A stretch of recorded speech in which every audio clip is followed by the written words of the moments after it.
Road and grab a Cubs sport bag for $7.76. Only at 76. Only at 76. Hello again, everybody. Harry Carey with Steve Stone and Tom Brenneman from Wrigley Field as the Cubs go for their third in a row over the San Francisco Giants. Here is the Giants lineup for today's game. Darren Lewis leading off in center field. Willie McGee in right. Will Clark at first. Kevin Mitchell in left. Matt Williams at third. And those three guys are the Sox Exchange. Tommy Herr playing second today. Kurt Manwaring, the catcher. Jose Uribe, the shortstop. And Trevor Wilson, who has won 9 and lost 9, is on the hill. The Cubs defensive alignment against that batting order is Bell in left, Walker in center, Dawson in right. No change on the infield. Strange playing third again for the second game in a row. Villanueva behind the plate, and Mannix going for his 12th victory of the year. The umpires is only going to be 3 of them. Jim Quick will work first a home plate. Doug Harvey will be at first base. Gary Darling is on his way home, where his wife is in labor, expecting to deliver a baby any moment. And Dutch Rennert will be the third umpire being in action here today. So we're ready to play baseball. Well, Cecil Fielder has hit his 39th home run of the year with a man on to break the Tigers out in front 2-0 over Oakland in the first inning. Fielder now has not only 39 homers, but 119 runs batted in already. And as I tell you that, Harold Baines just hit his 19th homer in the second for Oakland off Gullickson, who's pitching for Detroit. And the Tigers lead 2-1. Here we go with Darren Lewis. First pitch of the ball game by Greg Maddux. High and inside. Maddux is making his 31st start of the year, his 4th against San Francisco. He's 6-5 lifetime against the Giants with a .382 ERA. Ball 2 low and away. Darren Lewis. Against Cub pitching, he's hit only 143, 1 out of 7. Naked ball 3 high. Well, the Mets are on their way to spoiling Atlanta Sunday. They got 4 in the first against the Braves. Ball 4, Darren Lewis on 4 straight bad pitches walked. That brings up Willie McGee. During his career, he has hit .302 against the Cubs with 7 home runs. Last time out against San Diego, Maddux went 6 innings. He only walked 1 in that one. And he's walked the leadoff hitter here, and although the Lewis does not have the greatest percentage as far as base stealing, he has decent speed. Here's the pitch of McGee in there, a strike call. Lewis has stolen 7 bases this year, but he's been caught 6 times. And the Giants as a team have not run very well, just 76 steals, and they've been thrown out 53 times. McGee 3 out of 8 in this series. Good lead by Darren Lewis. And Mannix whirls and throws it over there. Here's the ticket office in right field, headed up by Frank Maloney. It's the group sales staff, and it's Bill Galante, Karen Altoff, Sherry Blake, Donna Moore, Desiree Stevens, Bill Galante, the assistant director of ticket sales, and they're all enjoying the ball game. There's a pitch fouled into the stand. Dutch Rennert is working third base, third and second today. One to be remembered to his father-in-law, Yitta Melchow, and want to wish him a quick recovery.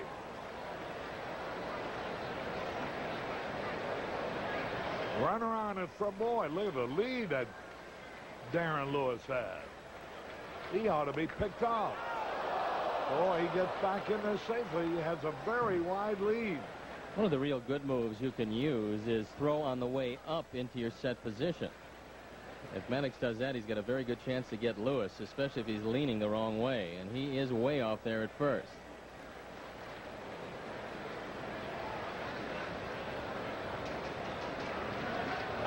Well, I'm amazed. If he's going to get that kind of a lead, why he doesn't try to steal. 0-2 the count now. If you watch the leadoff area, you'll see Lewis continues to move off on his lead, and if Maddox going up into his stretch can just catch him with 1 foot going in the process of taking that lead, he'll get him. Well, he goes out there in a hurry. Almost ran out to that lead. There's a throw. He got him. He got him. From Maddox to Grace. Well, I thought it'd be just a matter of time until they picked him off. Very good move by Maddox, and the throw is right on the button. The throw is perfect. The call by Doug Harvey, and you can see all Grace has to do is put the tag on his hand. 1 out. There's a pitch a little bit high. Dan Wagner from Caterpillar in Peoria, where our good friend Pete Van Auken's watching the ball game today.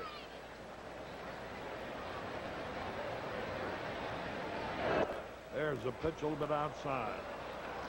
Wayne, Patty, Ed, and Phyllis are here from La Quinta, California, and Russ Rodriguez of the WGN TV crew is celebrating his birthday here today. Swings and he fouls it. Hey, Wayne missed the pitch, and he's going to run down to first base. I thought he foul tipped it, but he completely missed it, and the ball got away from Hector Villanueva. Jim Quick gave the safe sign, and that means that Willie McGee is able to take off. You see it right here. Hector just reaches out. It goes as a pass ball. Certainly should have been handled, but wasn't, and Willie McGee is on first. Boy, I was sure glad they picked up Darren Lewis. Will Clark, who was hitless yesterday, missed the first game. 104 runs batted in. He's hitting .309, 26 homers.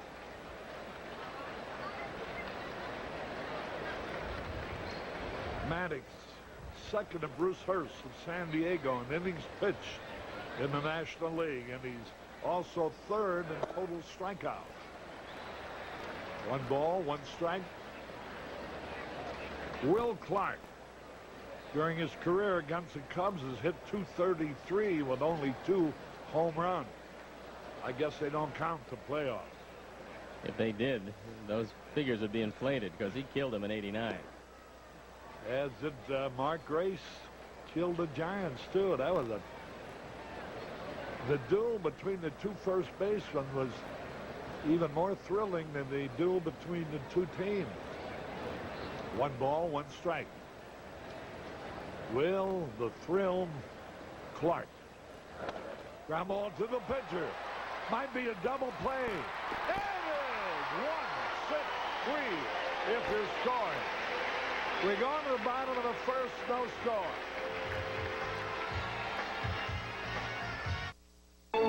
A new car. Nothing feels like it. Nothing moves or sounds or smells like it. Nothing can change the way you look at the world or the way the world looks at you, like a new car. Here's the good news. It's a buyer's market. The deals out there are unreal. You can have your dream car now. In fact, there's never been a better time to buy a new car. A new car. Shine a light on you, shine a light on me. Keep your bud light shining for everyone to see. Shine a light on this, shine a light on that.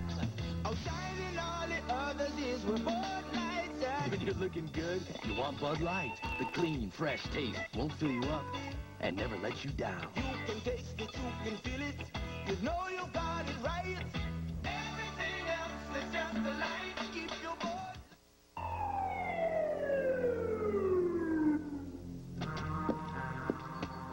Is there a problem? You just blew by all kinds of great places to stop here in Missouri. Well, we're just passing through. Well, I'm going to have to book you. The Missouri Travel Guide? Heck yeah. I'm from Missouri, and I had no idea how much there was to do here till I got booked. Call 1-800-877-1234 for your free Missouri Travel Guide. Wake up to Missouri. It's not the law. It's just a good idea. My dad told me everything I know about cars, but he never told me to come to CarX for brakes. I always went some other place. Hey, Dad, do you think you get expert work for so little at some other place? What other place? Don't worry, call the CarX man.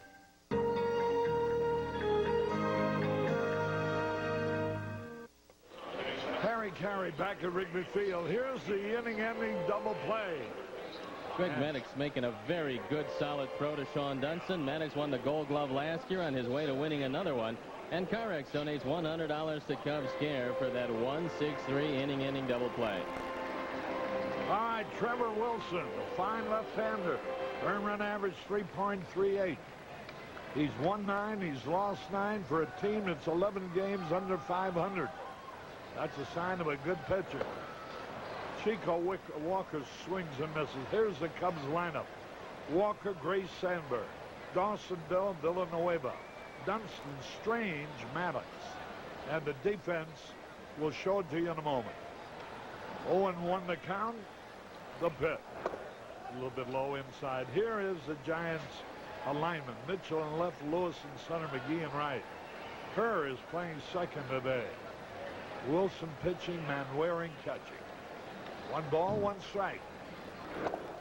There's a fastball in there. Trevor Wilson is making his 24th start of the year. It's his 39th appearance, and he faced the Cubs in San Francisco, going 7 innings, giving up 8 hits and 4 earned runs. 1 ball, 2 strikes. Fouled it back. Walker's 1 out of 8 in the series. Tim Dalton from Newcastle, Illinois, and Lucy Rendler Kaplan from Skokie, Illinois, are the celebrity bat boy and bat girl today. 1 ball, 2 strikes. Sharply hit. Tommy Herr, nice play. He's out at first base.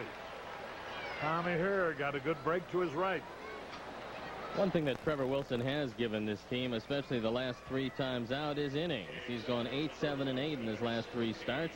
Last time out against the Pittsburgh Pirates, he was brilliant, going 8 innings, giving up 4 hits, 2 runs, but no earned runs in that game. Here's Mark Grace. 1 out of 8 in the series.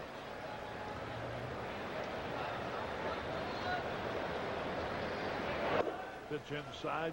Grace, during his career, is at .299 against the Giants with only 1 home run. 1 ball, no strike.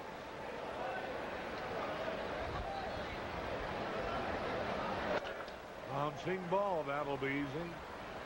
Tommy Herr throws out Grace. 2 out, nobody on. Here's Ryan Sandberg, who's 2 out of 7 in this series. Has hit the ball hard. Sandberg, during his career, has hit .344 against the Giants with 12 home runs, 1 of which was hit this year. And he's hitting well against them this year, too. .325.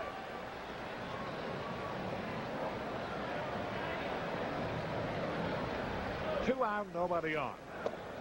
Look over the inside corner. Strike call. Only 3 umpires on duty. Jim Quick working the plate. Doug Harvey at first. Dutch Renner at third. Bouncing ball, hit it for left. Nice play by Uribe. The throw. They get him. 1, 2, 3 at the end of 1. No score.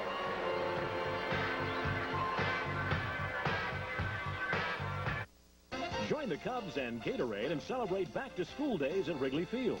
Saturday, September 14th, every youngster 13 and under receives a Cubs lunchbox, compliments of Gatorade. Baseball and good times at Wrigley Field, Chicago's place to play.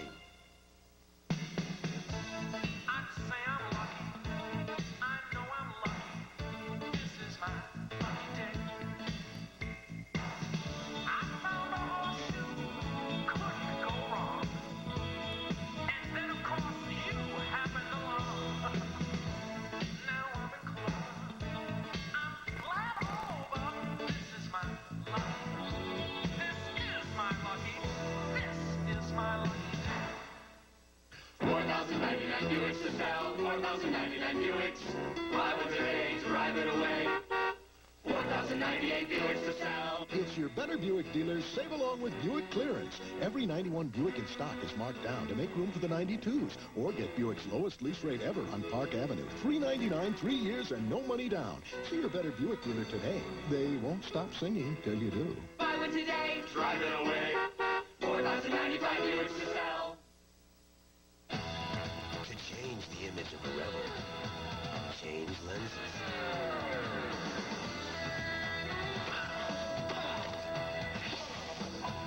You've got the Rebel camera. Now push it. With the whole line of EOS lenses. Hit it, Andre. Image is everything. EOS Rebel and lenses from Canon. So advanced, it's simple. This is WGN-TV Chicago, your station for kids' sake. Carey back at Wrigley Field. Here's Kevin Mitchell leading it off. Swings and misses. Boy, he hit a tremendous home run. Out onto Kenmore Street, I think it is, out there. Might have gone on top of the house if there a house where the street is.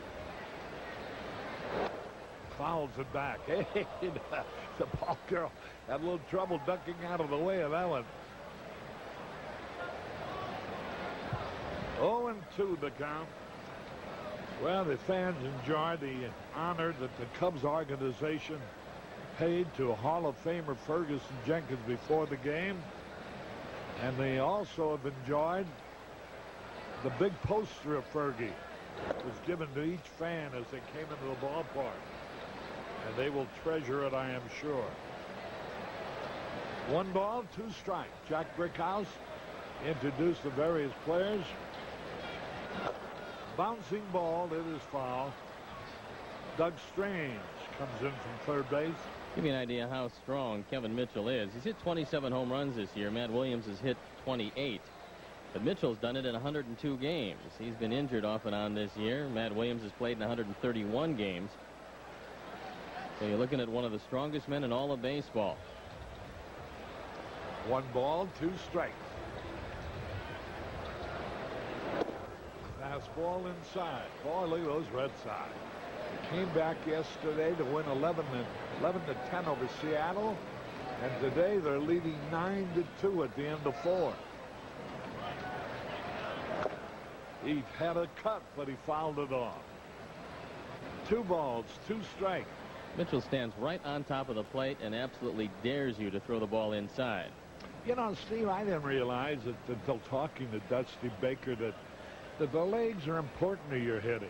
And the fellows with good, strong legs, it helps their power hitting-wise. You can look at the lower body of Kevin Mitchell and realize why he hits him as long as he did. Plus, the upper body's not shabby either. No. Here's a pitch inside. That's what I thought it was more the shoulders and the quick hands. Shane Mack has hit a homer for Minnesota. They're tied with the Yankees now, 2-2. Ball 4. And Mitchell gets a base on ball.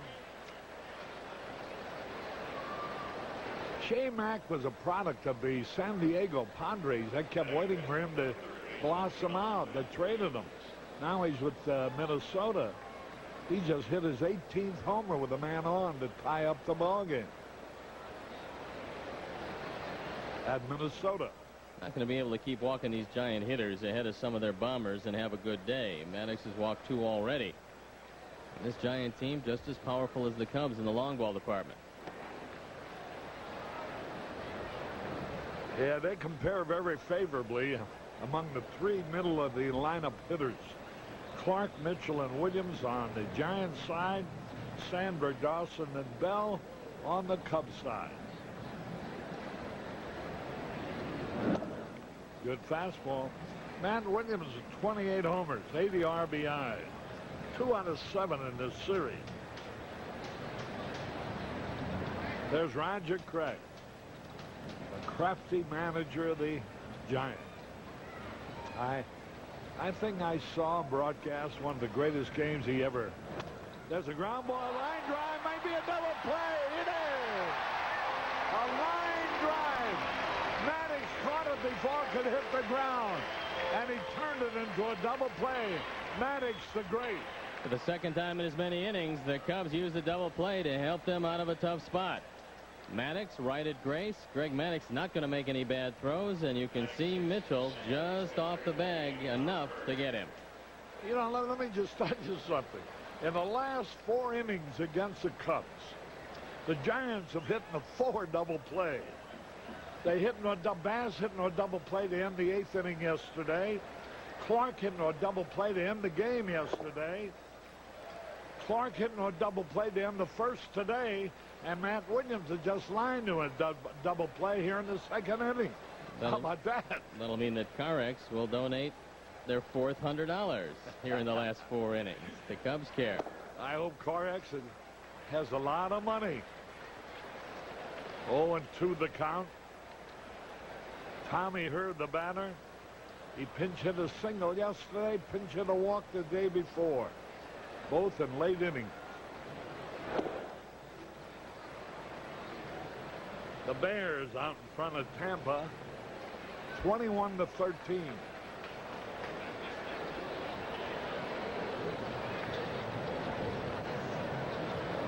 Two men are out, nobody on.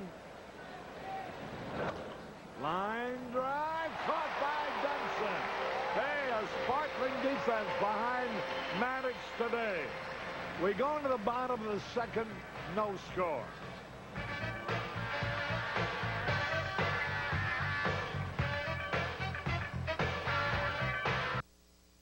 At the first tickly itch of athlete's foot, Desonex. Killing those grungy fungi before they get cracking and burning. Go get that can now, or else don't blame Desonex.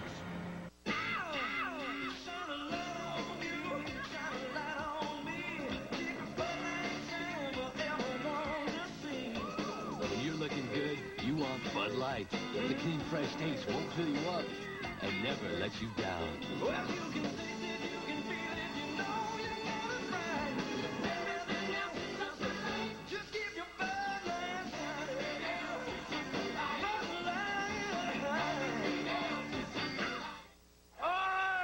Not many things are more Chicago than United, but there are a few.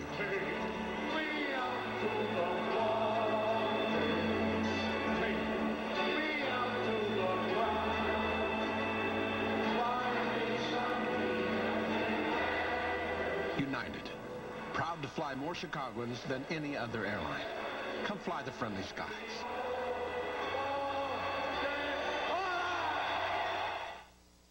In 1876, the Chicago Daily Tribune covered the city's pro baseball team. It may have been one of the first baseball stories in the Tribune, but not the last.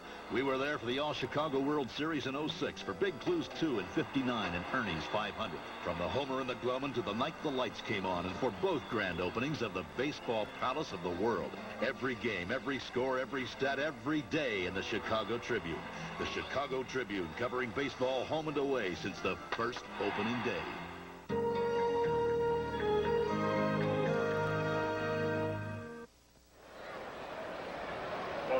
Yeah, okay. Harry Carey and Steve Stone as we go in the bottom of the 2nd. Here's Andre Dawson. Now the pitch swung and missed. You know, I mentioned about the 4 straight innings that the Giants have hit in a double plays. The last 2 innings yesterday, the first 2 innings today. Today also an oddity. Maddox has a no-hit game for 2 innings. Yet the opposition is hitting the 2 double plays. 0-2 the count. Andre Dawson. Wind is starting to freshen up here, and it's blowing out toward left, so anything up in the air is going out of the park. Fastball outside. 1 ball, 2 strikes. Well, there is Ben Stein. He threw out the first ball, and I swear I thought he'd fall flat on his face. But he didn't. I don't know where he threw the ball, but he threw it in the general direction of home plate.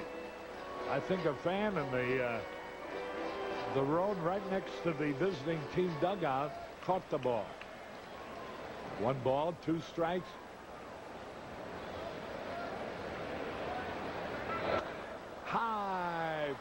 fly. Uribe.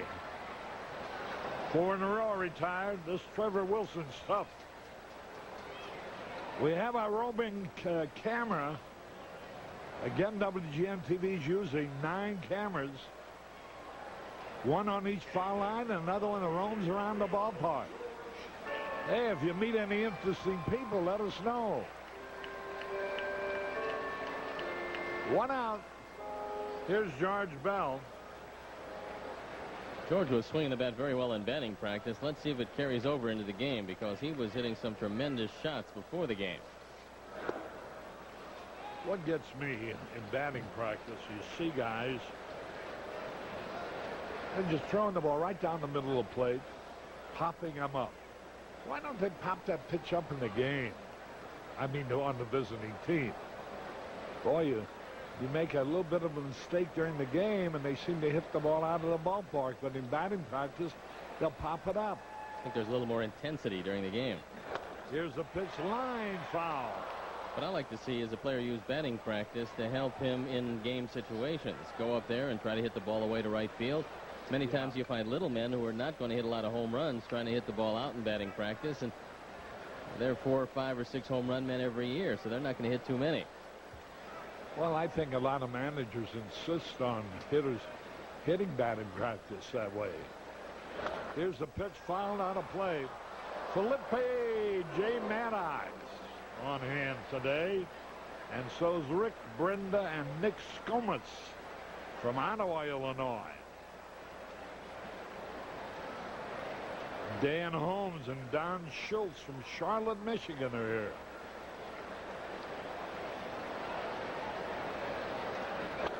Fouled it back. The True Worthless from Fort Collins, Colorado are on hand. Trevor Wilson's been touched for just 11 home runs in 168 innings, so he's been pretty stingy in that department.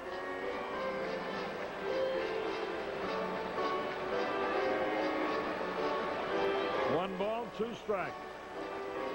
Kathy and Amy say hello to Charlie and Doris Redden of Bellevue, Iowa. 1 ball, 2 strikes. High and inside. Jeannie Lewis celebrating a birthday out here today, and so's Jim Moore of Knoxville, Illinois. They're the total base leaders. Will Clark out in front, Sabo, number 2. Here's a pitch in the dirt, ball 3. And George Bell and Ryan Sandberg of the Cubs are 6th and 7th in the ratings. Will Clark, 269 total bases. 3-2 pitch. Fouled it off. Happy birthday to Gene McCarthy. I'd like to pass along get well wishes to Keith Bogan, who's a member of the ground crew at Grant Hospital recuperating, and the whole ground crew want to let him know that they want him to get well soon. 1 out, nobody on. George Bell, the hitter, fouled it. Bounced over the Cubs dugout in the first row of the stand. Nobody was hurt. Somebody has a souvenir. 3 balls, 2 strikes.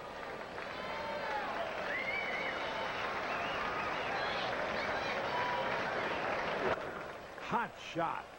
Uribe, good throw, get him. And whatever, Uribe doesn't hit much, and they must like to get a little more offense from the shortstop position. But he is a fine fielder, and he rarely boots any ball he gets his hands on. He's only made 10 errors this year, so he has been pretty dependable defensively. And that's the way the Cubs lineup has hit Trevor Wilson. And nobody should know him any better than Hector Villanueva, who caught him for 3 years in winter ball.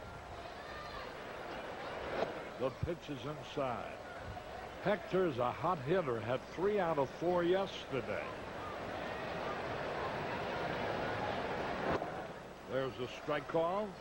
Hector said he caught him at Ponce and then caught him last winter in Puerto Rico. And in fact, Trevor Wilson requested that Villanueva catch when he took them out. Wilson had under a 2-point ERA in winter ball. There's a base hit. Hector makes it 4 out of 5 in this series. It wasn't yesterday he had 3 out of 4. Damon Berryhill hit the homer that won the game 2-1. It was in the first game of the series that Hector had 3 hits. Take a couple looks at the swing of Hector Villanueva, who used all that experience catching Trevor Wilson to his best advantage here. Hector's got a big, long stroke, and when he gets a chance to play, he can hit the ball. One of the reasons why he was suffering before is playing once a week. But since his recall, he's batting .524 and just hitting everything in sight. Against the Giants in his lifetime now, he is 9 out of 19 with 1 home run. Here's Dunston, a high fly ball on the first pitch. Under is Willie McGee to retire the side. 1 hit, 1 left at the end of 2, no score.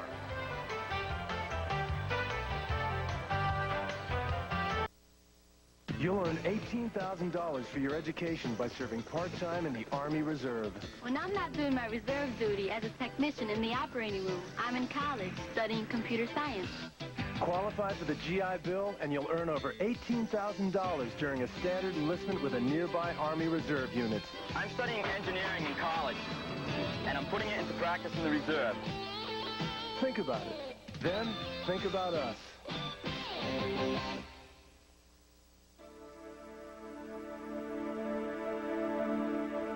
When what you eat and drink upsets your stomach, you want a medicine that works directly on your stomach itself.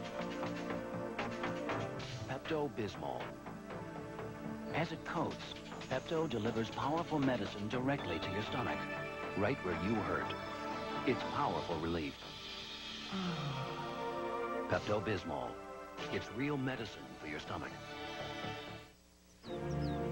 Some people who start forest fires never even set foot in the forest. Excuse me, ma'am? Hi. I don't mean to disturb you, but I have some news I think you're going to love. You see, Pepsi is doing this great deal with the movie Home Alone. Well, now it's out on video, and here's the best part. You buy the video, you buy Pepsi, and then you send Pepsi proofs of purchase, and are you ready for this? You're sitting down, they send you $5. What do you think about that? Pepsi, Home Alone, and $5. Excuse me, sir. No, you already heard about it. A participating advertiser in Cubs baseball is United Airlines, official airline of the Chicago Cubs and the moving force behind Chicago's business. Harry Carey back in Wrigley Field. Kurt Manwaring will lead it off, hitting .241. He's 0 for 4 in the series. No homers, 16 RBIs. First pitch, inside and high. Minnesota leads Atlanta at football 14-10 in the third period. Hey, did that hit him? It must have. Yeah. He just took a glancing blow. And he's on base, hit by a pitch ball. And that's unusual. Wow, that's the 3rd inning in a row. The inning has started the first 2 times of walks. This time, a hit batsman. And Maddox has hit only his 6th man of the year. Well, let's see now. They'll hit another double play. Uribe was 0 for 5 in the series. There's Jim Essian. Right behind him, Rick Sutcliffe.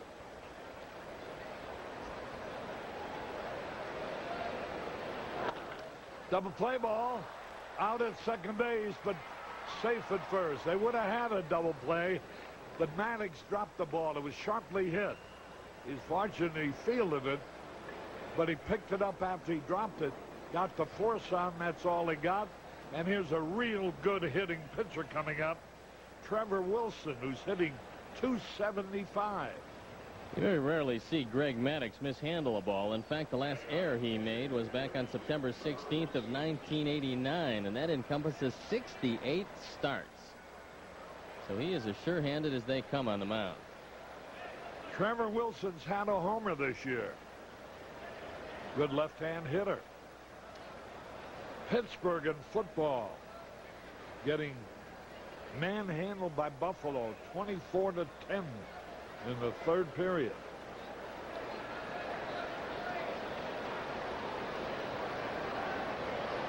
Throw to first, runner back. Detroit, which got clobbered last week, leads Green Bay 17-7 in the third period.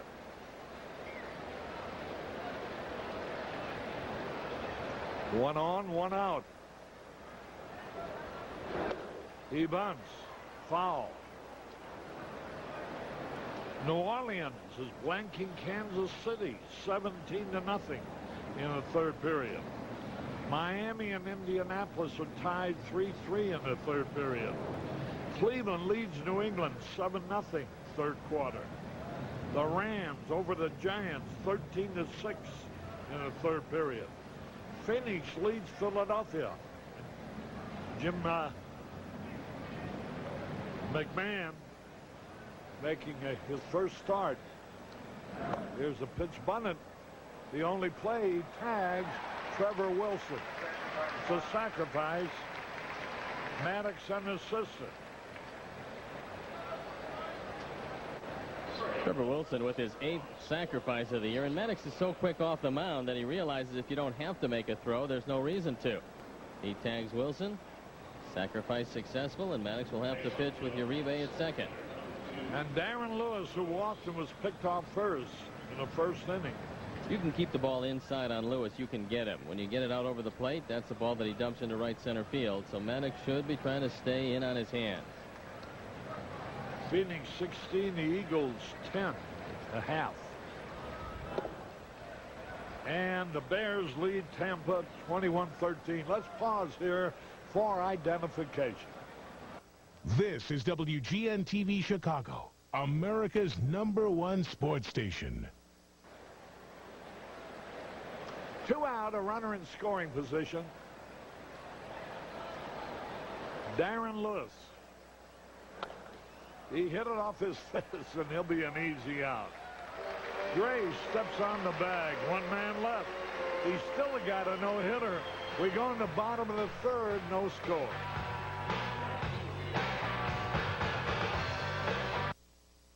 This is WGN-TV Channel 9, reminding you to take time out for your kids today. You'll be glad you did, for kids' sake. We really missed you, man. Really. You would have laughed all night long. It was your kind of thing. You made me laugh. It was so embarrassing. I haven't seen him in years. It was great. He still cracks me up. Tell you one more time, because I think I like that. I just stood there. Well, we just stood there, yeah. No one helps you share the feelings like AT&T long distance. I wish you could have been here, too. AT&T, all you need to reach out.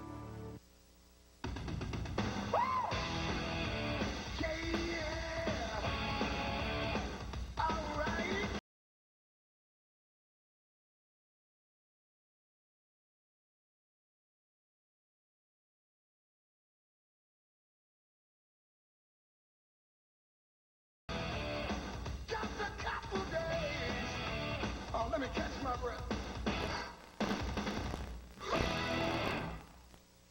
You can do it with True Value.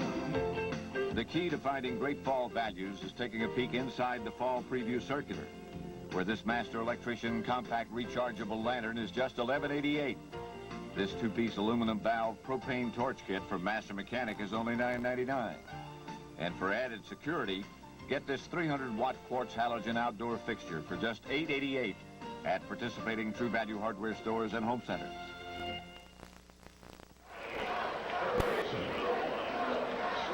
Harry Carey with Steve Stone. Tom Brenneman will be along at the end of this half inning. And here is switch hitting. Doug Strain batting right-handed for the first time. He's playing only in his second game with the Cubs. He rifled a double left-handed into the right field corner yesterday. He hit .293 with 8 homers, 56 RBIs at Iowa. A high hopper. Got a chance to beat it out, but he is easily thrown out by about 2 feet. One away, strange bounce from her to Clark. Here is Greg Mannix. He's hitting .208 with 1 homer, 5 RBIs.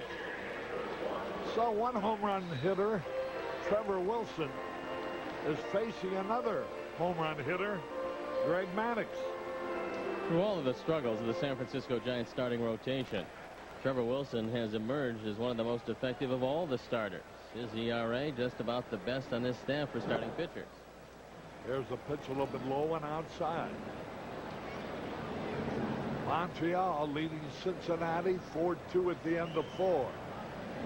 The Pirates have tied up the Dodgers at the end of 4. 1-1. Fouled out of play. Atlanta trails at New York 4-1. Atlanta batting at the top of the 4th. St. Louis will be idle today at San Diego. Here's a pitch. There's a smash up the middle.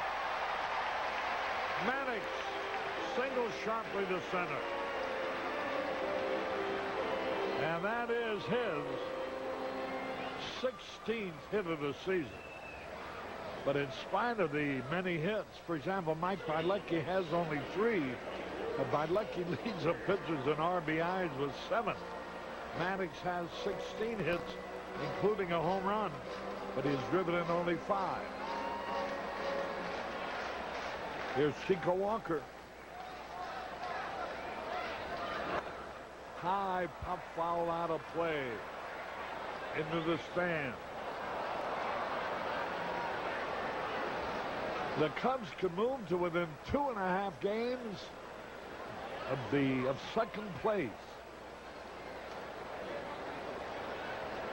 St. Louis at San Diego, one of the rarities where on a Sunday a baseball game is not played because a football game is scheduled.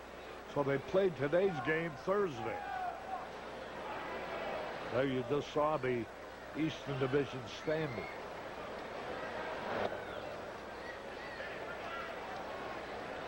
I think Pittsburgh and the Dodgers, I think the Dodgers have a 1-game lead on them in years play, head to head.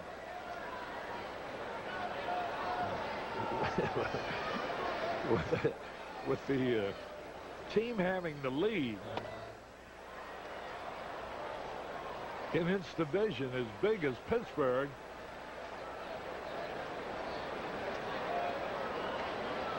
I could see where they maybe would not play their best in the series against one team that they think they have more trouble with than another team in their own division.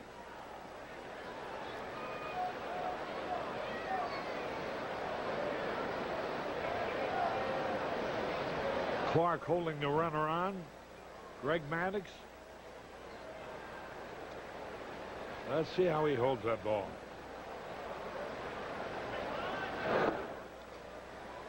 Now, what's the difference, Steve?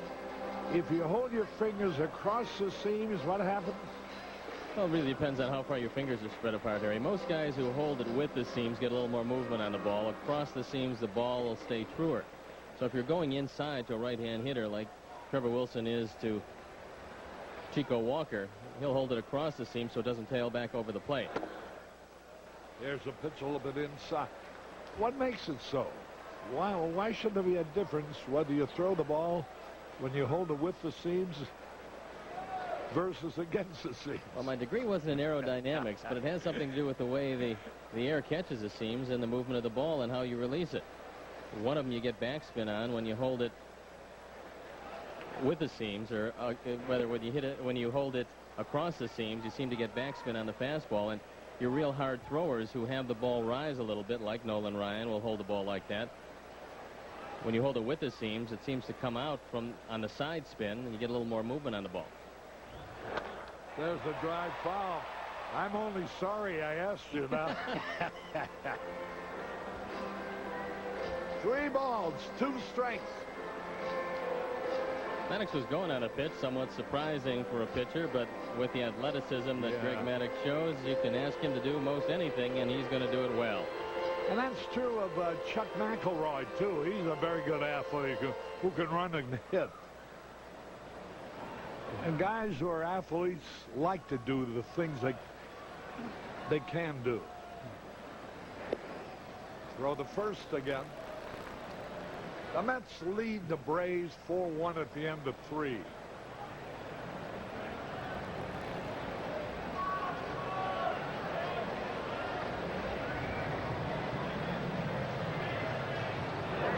There's a high fly ball. Will be caught. Darren Lewis in center field, and he has it. The Cubs with 2 hits. The Giants haven't had any. The Giants, however, had 1, 2, 3, 4 men reach base without a hit. Here's Mark Grace. A runner at first, 2 out.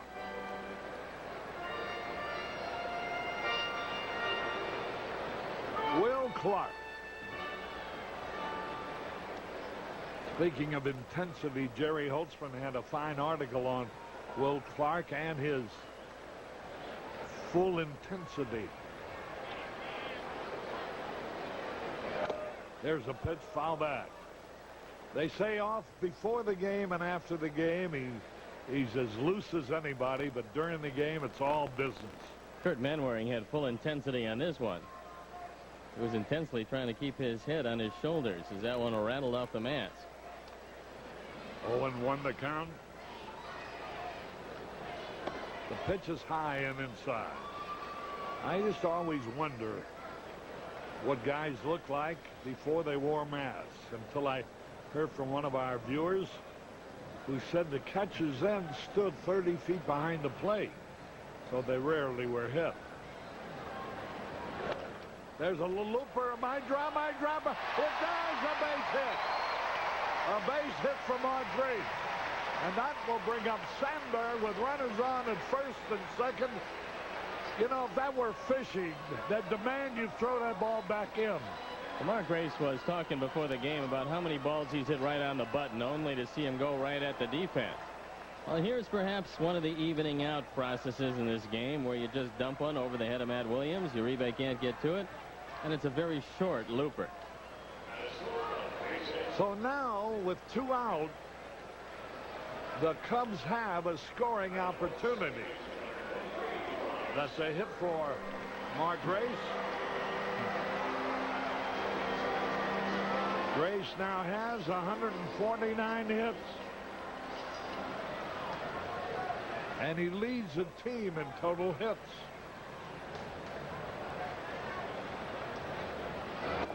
There's a pitch a little bit inside. Grace is hitting .282, but he has more hits than anybody on the ball club. Dell has 146. Sandberg has 145. Grace now has 149. 1 ball, 1 strike. 2 out, 2 on. No score as the Cubs go for the sweep.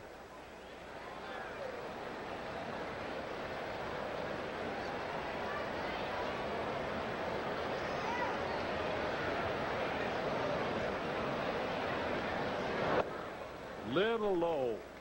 2 balls and a strike. Nobody's paying much of any attention to Greg Maddox at second base, so he can take as much as he wants on the lead. Uribe is playing Sandberg to pull. He's nowhere near second, and Herr has made no attempt to chase him back. 2 balls and a strike. There's a line drive. Nobody will get this one all the way to the wall. 1 run is in. Another. There's Grace scoring also. And Sandberg puts the Cubs ahead 2-0 with his 81st and 82nd RBI of the year. A line drive double to the wall in right center. Beautifully hit. Only his second triple of the year, and it's a slider that Trevor Wilson gets out over the plate. He drives it into right center field. Oh, Excuse me, it's a double, not a triple. I thought he had gone to third, but it's 2 RBIs, and the Cubs on top by 2. And that's double number 27. All right, here's Dawson now with the score.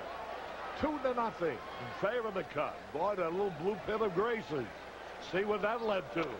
Ground ball, Uribe, he has it. The throw, the inning is over. But 2 runs on 3 hits, 1 left. Harry Carey from Wrigley Field, where at the end of 3, the Cubs are out in front, 2-0.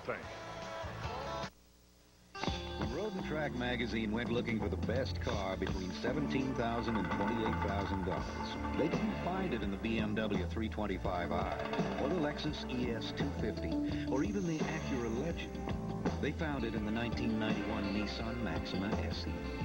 And isn't it interesting that the car chosen above those others is the one priced below? The special allocation of Maximas has just arrived at your Chicagoland Nissan dealer. It's where individuals become a family. It's where they share memories and news and opinions. It's where parents get to know their children and their children's children. Homes will always be an important part of people's lives. That's why home loans is such a secure investment. And that's where Savings of America has put its depositors' money for more than 100 years. Since 1951, Hudson's have won 79 NASCAR competitions, Plymouth's 190, and Chevrolet's 341. And one gasoline has fueled more of these than all other brands combined. 76. The same quality and winning spirit also goes into the one car we care about fueling most, yours. Hit the road and grab a Cubs sport bag for $7.76, only at 76.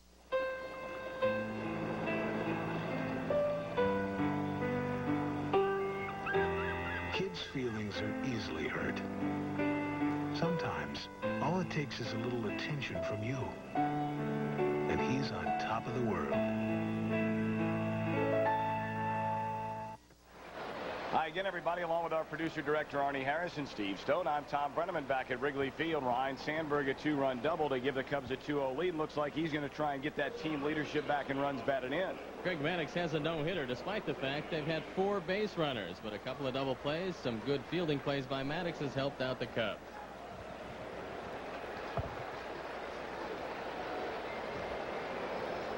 Willie McGee to lead it off here in the Giants' 4th.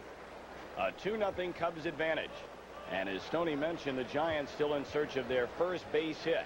Maddux has walked a couple. He has hit a batter, but has been aided again by the double play. He got Will Clark to end the first inning, and then Matt Williams lined into a twin killing with 1 on and nobody out in inning number 2. And he almost had his 3rd double play after hitting Manwaring to open the 3rd. Uribe hit a sharp one-hopper back to Maddux, but he dropped the ball, still got the force at 2nd. Sandberg's way, that's routine. Big high hop, he handles it and throws out Willie. 1 away. I think it was a very nice compliment that Bruce Hurst paid to the Chicago Cubs as a team, saying that he doesn't think any team in this league goes down the line harder to first base on a daily basis, or there's no team more aggressive with a bat. So despite the fact that this hasn't been the kind of year that the Cubs hoped it would have been, at least they're going all out and giving you everything they've got every day. You know, the thing that I think makes that more impressive too, Steve, is the fact that this is a veteran team. You expect that out of young players. Hustle down to first, trying to impress a manager, a coaching staff, a general manager, but sometimes as players get along in years, they don't run out that fly ball to right field or the ground ball right at the third baseman. Not the case with this Cubs team. 1-0 to Will Clark, and it goes to 2 balls and no strikes. Clark bounced into the double play today, and he ended the game yesterday hitting into a 4-6-3 in the 9th.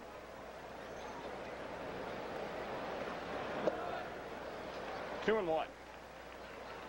Outfield straight away and very deep for Will Clark. The wind is blowing toward left field, and Clark does have enough power to take it out that way. 3 balls and 1 strike. Clark did not play in the series opener, still being bothered by a right knee. Fouled a ball off there last week and went hitless yesterday. Count goes full as he fouls it off. Final meeting between these two teams on the year. And in fact, the final time the Cubs will play an opponent from the Western Division. Showed you the graphic a little bit earlier. The West has not been kind to the Cubs this year. 9 games under 500 against the division as a whole, and Clark is out swinging. And his number 2 for Maddox as he continues to add to his career high. That's his 165th strikeout. The knee must really be bothering Will Clark because he has not swung the bat at all in this series. And he's one of the toughest hitters in the league, but he's got 0 for 6 to show for his 2 days of work so far.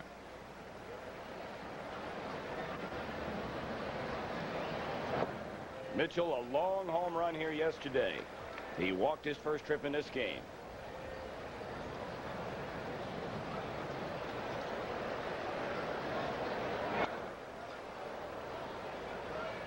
Really is amazing how close Mitchell stands to the plate. Get a shot from center field, you'll see in a moment. He can't be more than 3 inches off of it. Well, he hits like Hall of Famer Frank Robinson used to hit. Get right up on the plate, take the outside corner away from the pitcher, and dare him to throw it inside. High chopper, Dunston waiting. He fields and throws on to Grace in a 1-2-3 inning for Maddox, his first of the day. And for the bottom half of the 4th, it remains 2-0 Cubs.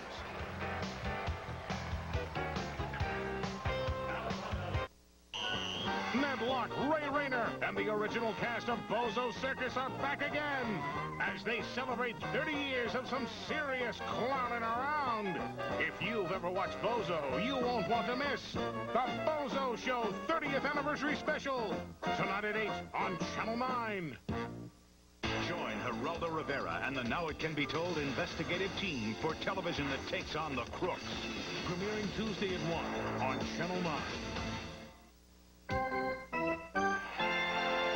When it comes to the Cubs, can't stay away, ain't sitting at home. If they're gonna play at Wrigley Field, we make it clear, nothing beats a Bud right here.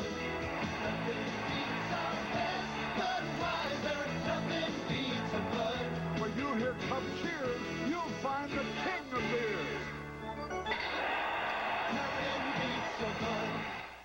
Save $2,983 with Buick's new lease program. Now, for a limited time, you can drive a new Buick Park Avenue for just $399 per month for a short 36 months, with no extra money down, just a refundable security deposit and first month's lease payment. That's right, you can drive the luxury car Consumers Digest ranks as a best buy for just $399 per month over 3 years. And that's not a stripped-down Park Avenue. It's loaded with luxury options. For an amazing short-term, low-cost lease, see your participating Better Buick dealer today. If you like baseball cards, you'll love Card Baseball, the new baseball board game that brings your cards to life. You'll use the stats from your favorite cards. It's fun, easy to play, and perfect for anyone 8 years and up. Available at participating Osco drugstores.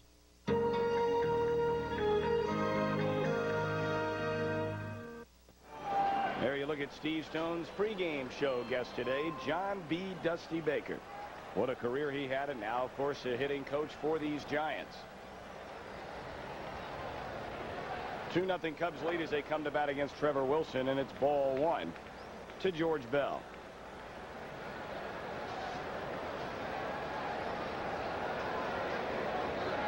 Dusty Baker, a lifetime .278 hitter with 242 major league home runs and knocked over 1,000 home. But boy, he was something in postseason play. One hopper at Matt Williams. And he'll throw him out, 1 away. 371 average Dusty had in 4 league championship series.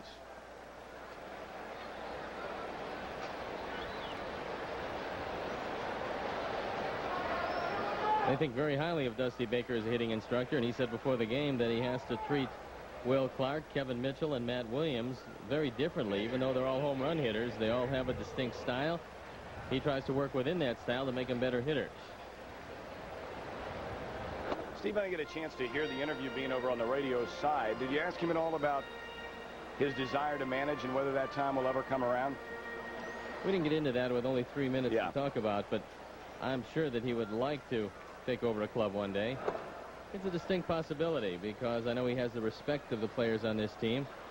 Could be down the road yet. I don't know about the experience he's had if he goes to winter ball, which is a good thing, not only for players, but for aspiring young managers who want to get some experience. Winter ball is a great place to take over a club.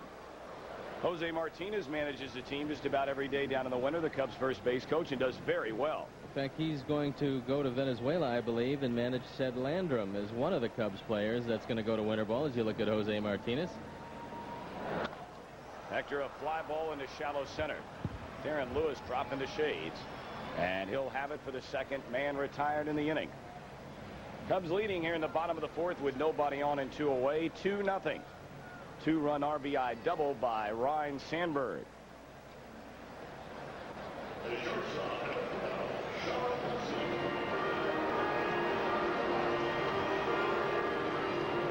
Cubs will have the Pirates coming in for the first of 2 tomorrow night, then the Mets on Wednesday and Thursday, and then over the weekend as this 10-game homestand rolls on. It'll be a trio of games against the Montreal Expos.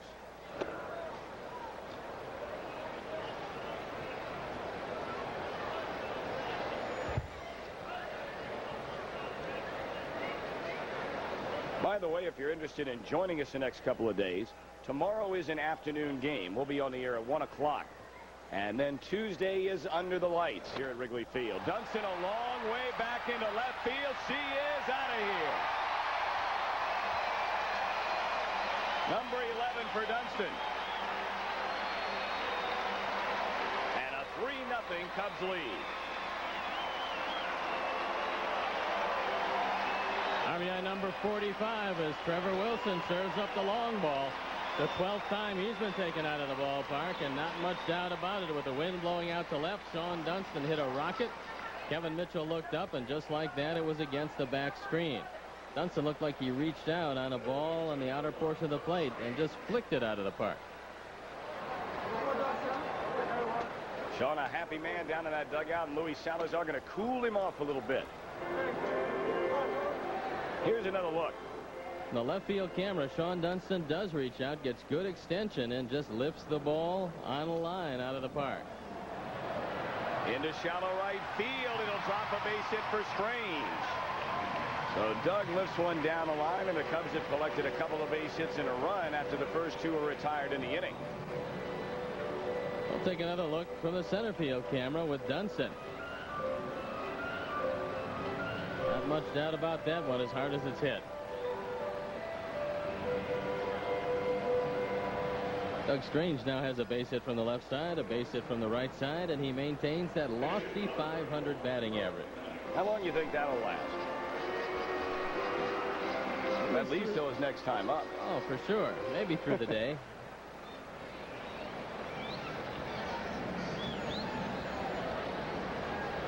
Here's Maddox. He singled and scored in the Cubs' 2-run third inning. Cubs in front of the Giants 3-0 with 1 on and 2 men out in the fourth. Jim Essien said that he wants to finish second. He said that that is his goal right now, and he thinks that if he does, he'll consider this a pretty decent year for them. Now, obviously, Pittsburgh running away with things, and they do have the best club in the division. I don't think there's any doubt about that at this point. But if the Cubs could take over from the St. Louis Cardinals and finish second, there's no laurels to rest on, but they got to be pretty happy with the way things worked out, especially the second half of the year.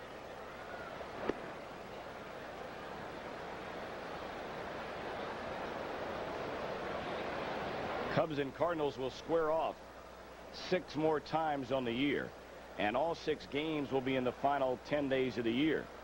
Next meeting will be in St. Louis, 27th, 28th, 29th of this month. Then the last 3 games of the year here in Chicago. 1 and 2 to Maddox. Cardinals on the heels of a 5-game losing streak. And with that losing streak, the Pittsburgh Pirates have been able to push their lead to 10 full games. Maddox is still not allowed a base hit today. And the 1-2 try is high and away. 2 balls, 2 strikes, 2 down and 1 on.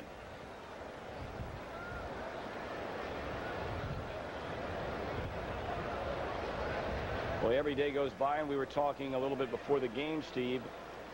It's hard to imagine, but every time you see Dunston play this last month, in the back of your mind, you have to say to yourself, are these the last games we're going to see him in a Cubs uniform? Well, I think people associated with the Cubs hope that that's not the case, and Sean Dunston will have the deciding vote in that area. He says he's not going to worry about it, though, till after the season, and got some pretty good advice from Andre Dawson in that regard.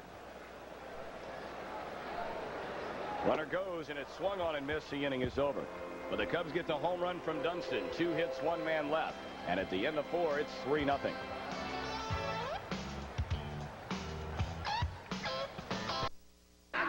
We really missed you, man. Really.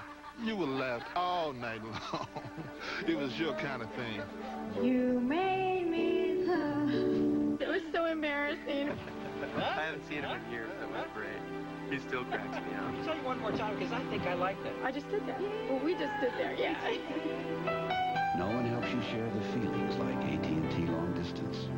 I wish you could have been here, too. AT&T, all you need to reach out.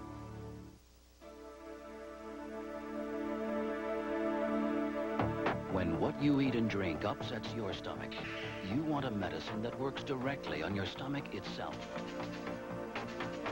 Pepto-Bismol. As it coats, Pepto delivers powerful medicine directly to your stomach, right where you hurt. It's powerful relief. Pepto-Bismol. It's real medicine for your stomach. You got the right one, baby. You got the right one, baby. You got the right one, baby. You got the right one. Everybody. Oh, tired Pepsi, baby, you got the right one. There's only one right one, baby. You got the right one, baby. With 100% NutraSweet. Coming this fall, investigative reports 5 days a week on Now It Can Be Told. Premiering Tuesday at 1 on Channel 9. A participating advertiser in Cubs baseball is Canon, official camera of the Chicago Cubs.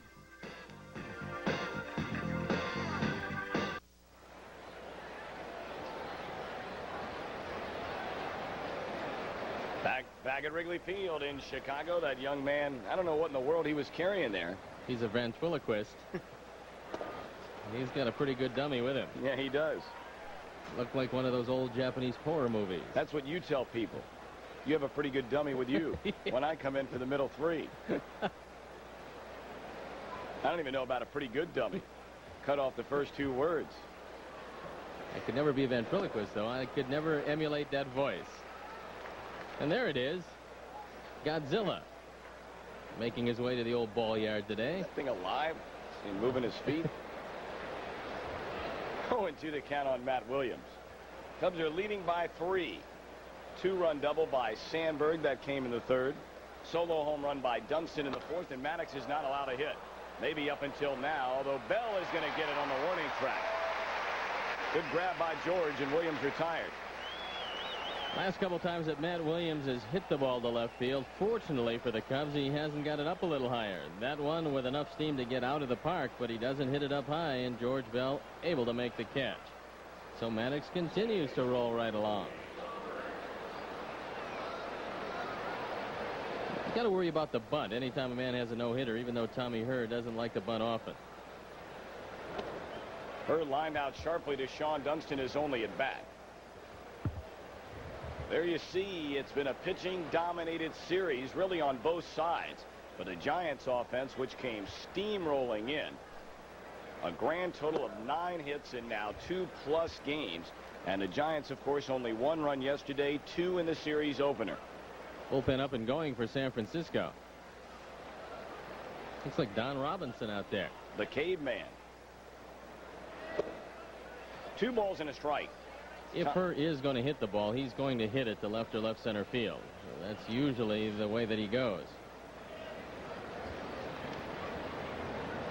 Tommy Herr released by the New York Mets on August 4th. 10 days later, the Giants picked him up. Done actually a pretty adequate job. Came over only hitting around 200. But with the Giants, he's been hitting up above 250. We're not going to see a lot of playing time as you look at Robinson. Robbie Thompson, a lot like Ryan Sandberg, rarely misses a game. And there's a good-looking fastball knee high. Full count on her. One thing that Tommy Hurt does have and has always had from his days with the St. Louis Cardinals was a very good eye. He will rarely swing at a bad pitch. Full count. And a bouncer right back to Maddox. Take a couple of steps over and loft it over to Grace. 2 down, and the Giants still without a hit against Maddox. Our Any Questions question today comes from Charlie Donnelly from Chicago. He's 16 years old, and he says that he wants to know the difference between a foul ball and a foul tip. And he wants to know if you can steal on a foul tip. On a foul tip, that means the ball is caught. And yes, you can steal because the ball's in play. No problem there. And we'll talk about the difference between a foul ball and a foul tip. Now, it's a matter of semantics. You hear a lot of guys call a foul tip when the ball hits in the dirt. But a foul tip is one that's caught by the catcher. Anything else is a foul ball. It's a technicality, but that's the way it goes, Charlie Donnelly from Chicago, Illinois. So steal on those foul tips, buddy. Little cue shot off the end of the bat. And it's a ball and a strike. Well, things starting to get a little bit on the interesting side here. Maddox is not allowed a base hit through the first 4 2/3. And the 1-1 to Manwaring. Popped up. Raised down the line. Dawson coming in behind him. Mark wants it and has it, and the inning is over. Maddox has gone 5 without allowing a hit. And his team has given him a 3-0 lead.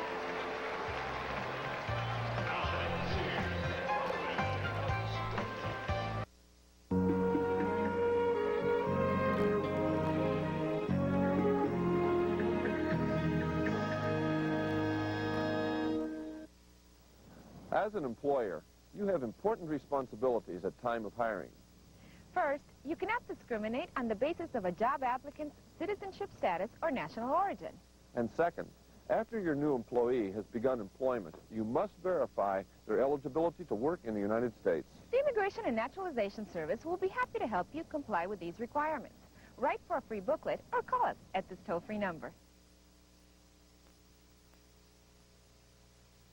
Well, the Nissan Summer Challenge is over. Now it's time for the Nissan Year-End Challenge. The last of the award-winning 1991 Nissans are on their way to your Chicagoland Nissan dealer, and he's giving you his best deals of the year. Think you can find a better deal and a better car? Lots of luck. Take the Nissan Year-End Challenge today! It's our biggest sales event of the year!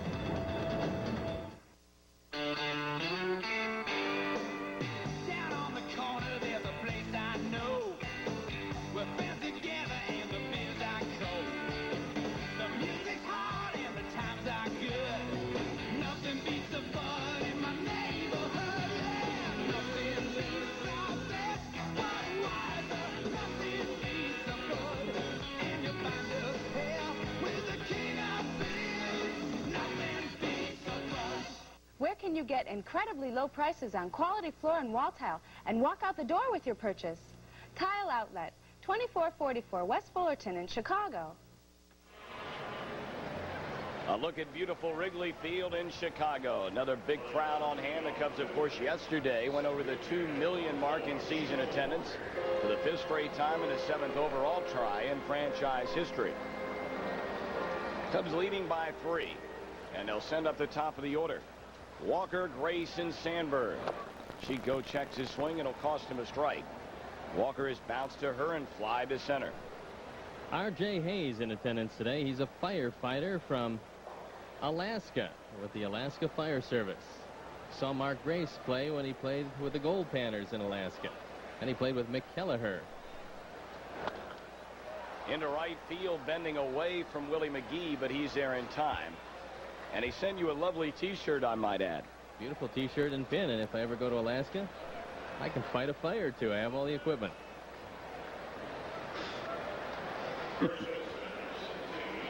No, you fight enough fires as it is right here. Mark Grace had one fall in for him that preserved the inning and eventually got the Cubs 2 runs back in the 3rd. A little looper that fell in front of Uribe. And Mark will take them anywhere they come.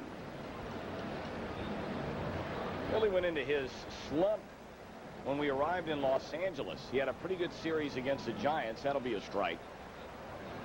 But could not collect a hit against the Dodgers. And then the slump continued on to San Diego in the beginning of this homestand. Thought about it, but held back. 1 ball and 2 strikes. Outfield playing mark, Grace, around toward left center field. The big gap is down the line in right and in right center field.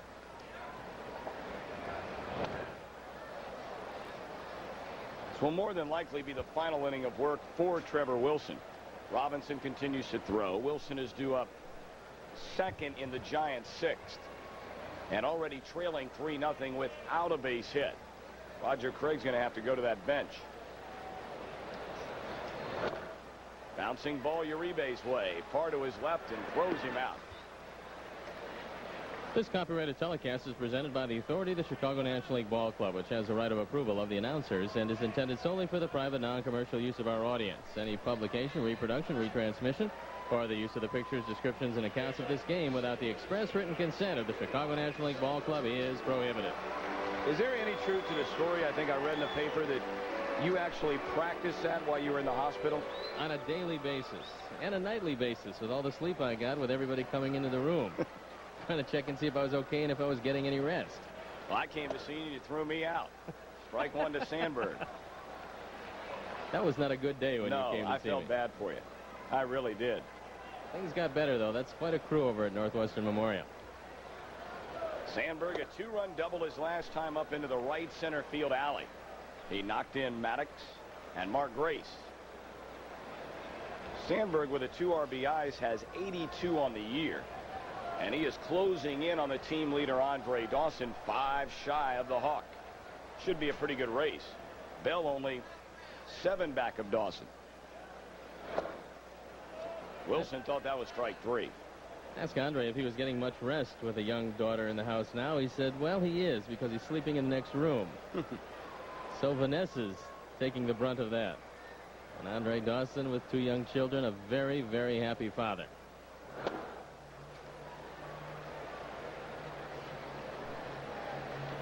Two balls and 2 strikes. 2 down, nobody on. The Cubs leading in the bottom of the 5th, 2-0. Greg Maddux, 3-0 rather. Greg Maddux is not allowed a base hit yet.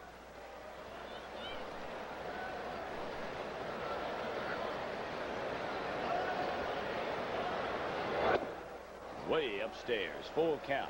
Andre gave young Darius, his son, a baseball 3 or 4 months ago, and he put it on a tee for him to hit it. But he says Darius only wants to hit it off the ground. So I said, make him a golfer. He says, no, he loves baseball, and he'll get the hang of it pretty soon. Well, George Bell has hit .290 this year, swinging at a lot of pitches that are pretty close to the ground as well. Good low ball hitter. I'm going to go foul. Count remains full on Rhino. You just joined us. There's only 3 umpires today. Jim Quick behind the plate, Doug Harvey at first, Dutch Rennert at third. Gary Darling, who was the second base umpire in this crew, has gone home. His wife is in labor, expecting a child, so he is not at the ball game today, and the umpires have to do a little more running, especially Dutch Rennert.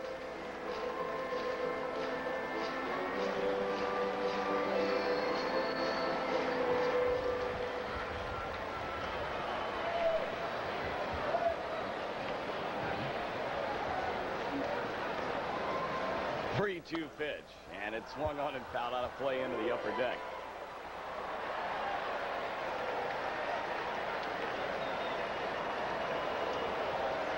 Kind of hard for me to believe that Darren Lewis is as shallow as he is in center field, especially after Rhino drove the ball by him in right center the last time up. With the wind blowing out toward left, he doesn't have much of an angle on a ball in the gap. Again, the payoff pitch coming, and Sandberg again swings at that high fastball and lifts it out of play.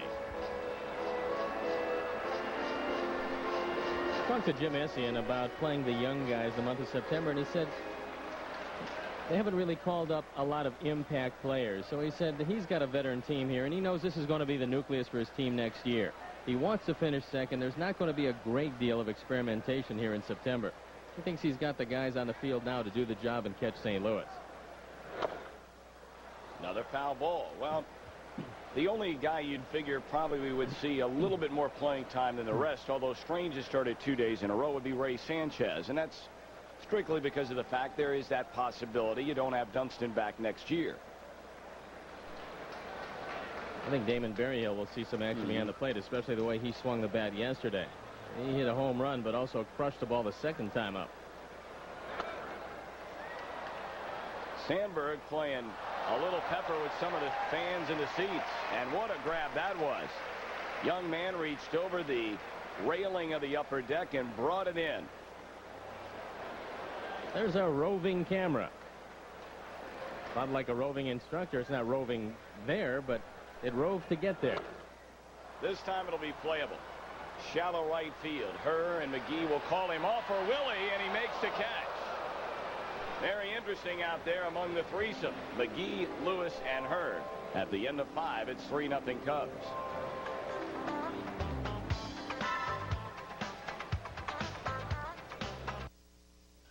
This is not what you want in a shave. Now you've got the edge.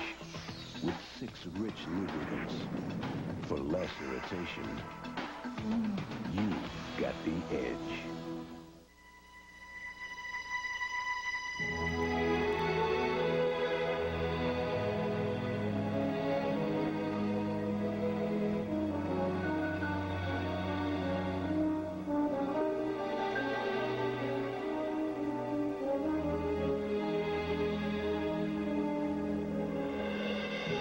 That makes the world so great? Is it the beauty we see everywhere we go? It is. But probably what really makes the world so great is people. We think the same way about our airline, United. Come see what dedication is all about. Come fly the friendly skies.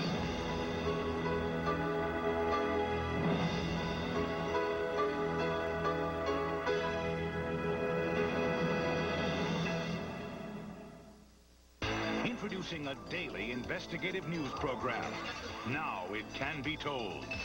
We do the investigative stories behind the page 1 headlines. Stories uncovered by a team of investigative reporters. A team led by Geraldo Rivera. We're going to be shining a very bright light into some pretty dark corners. Our hope is that some wrongs will be righted. They say you can't fight City Hall. We're going to give it our best shot. Premiering Tuesday at 1 on Channel 9.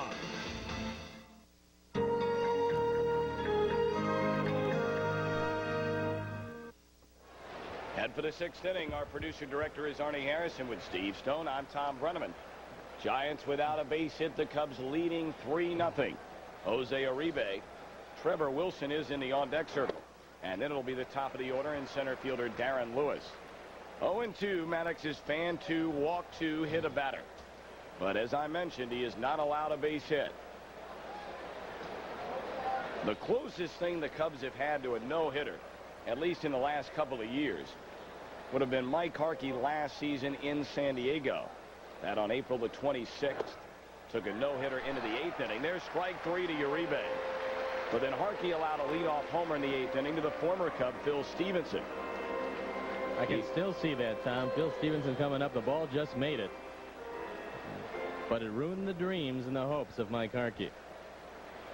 And that was significant because it was the first time a Cubs pitcher had taken a no-hitter into the 8th inning since Jamie Moyer in 1987 in April against Philadelphia. This isn't a football score, folks, but Boston is leading Seattle 17-4 in the top of the 7th. Last couple days, Boston has that offense highly tuned. 28 runs the last 2 days so far.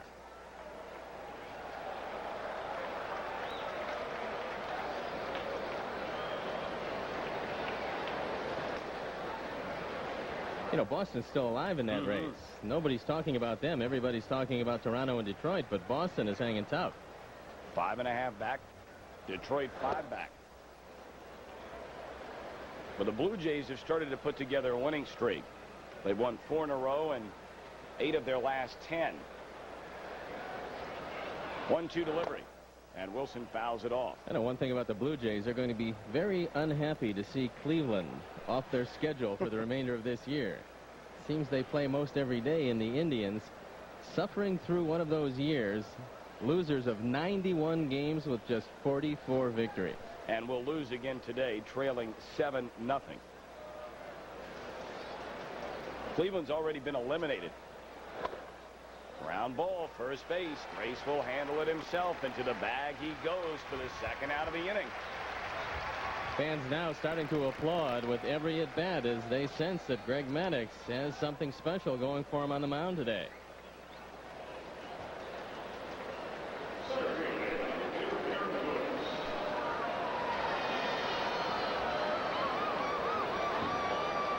Of course, the last Cubs no-hitter came by Milt Pappas on September 2nd, 1972 against San Diego.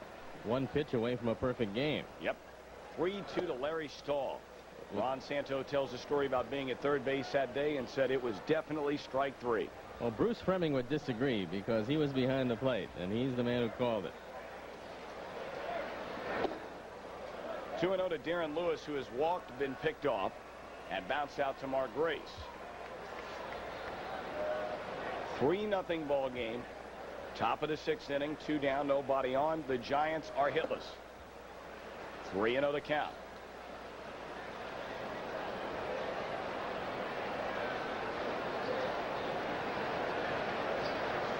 Look at Roger Craig, who says he's not taking things all that seriously these days.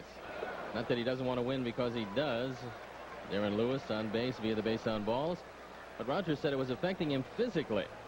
And you certainly don't want to get in a position to do that. He said that he was taking it personally, that he thought that he could affect every loss. But that, of course, is not the case, and most managers know that.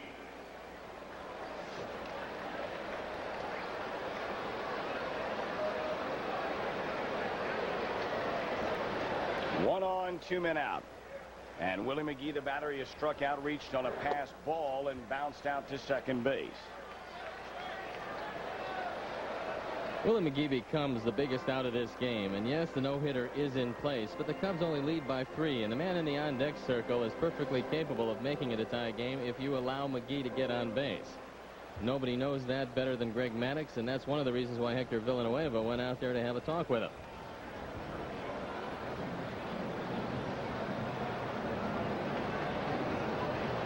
To McGee, and Maddux deals. Fouled off. A ball, a strike. Willie McGee, the batting champion, of course, 1 year ago in the National League, despite going over to Oakland for the season's final month. That, I believe, was the second time for Willie McGee to win the batting title. Of course, Tony Gwynn has won it 4 times, looking for number 5 this year. 1 ball and 1 strike. And Maddux out in front as McGee can't handle it and fouls it back to the bricks. Good game going on again in Pittsburgh today. The Dodgers leading the Pirates 2-1. Dodgers having a good start to that road trip. They win today. That'll be 3 out of 4 against the Pirates.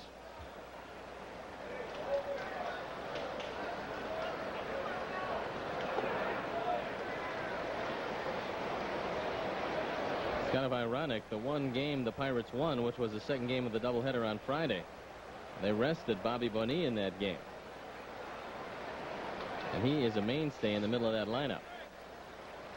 1-2 on Willie McGee. And he tried to fastball up and in. Willie wasn't buying that.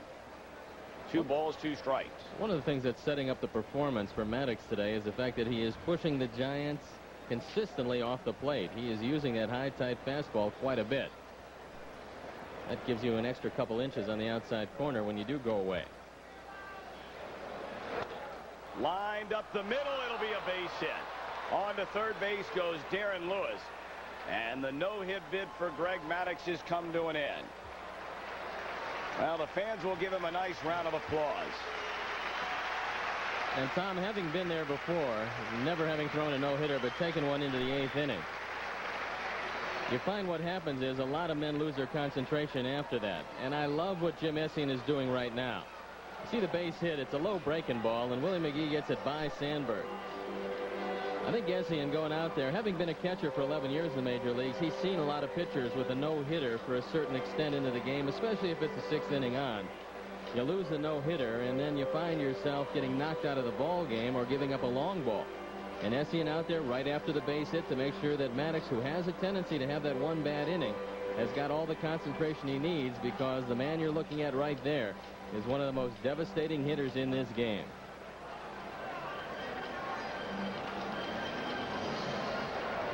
Les Lancaster getting loosened up in a hurry. Lester sporting those high tops.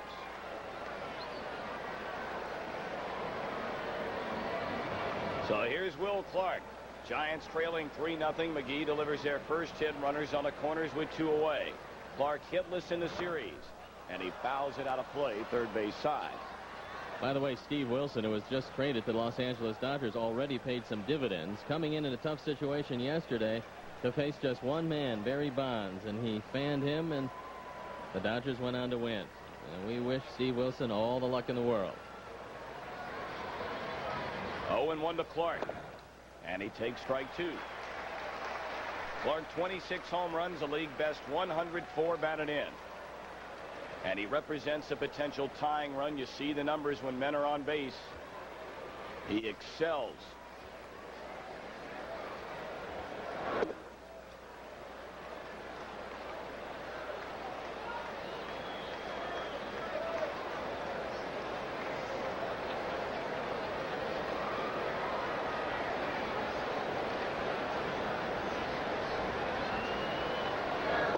Clark goes down swinging. Well, the no-hitter is gone. The shutout's still intact. And Greg wanted that one pitch back. 1 hit, 2 left. After 5 1/2, it remains 3-0.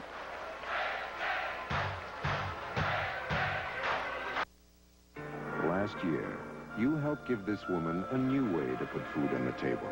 A volunteer shopping program for the elderly, funded through your local United Way. Hi, I'm Mike Hall, the world's strongest drug-free man. I have dedicated my life to proving that you don't need steroids and other drugs to excel in sports.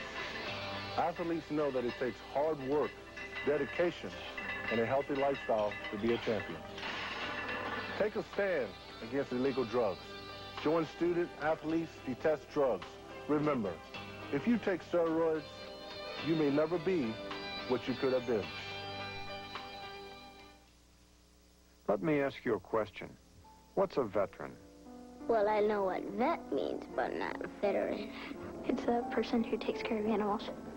Well, it's a person who worked, like, who was in the war, and I guess survived it. Like Veterans Day?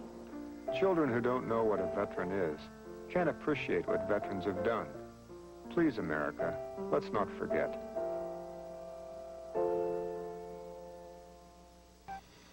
Howdy.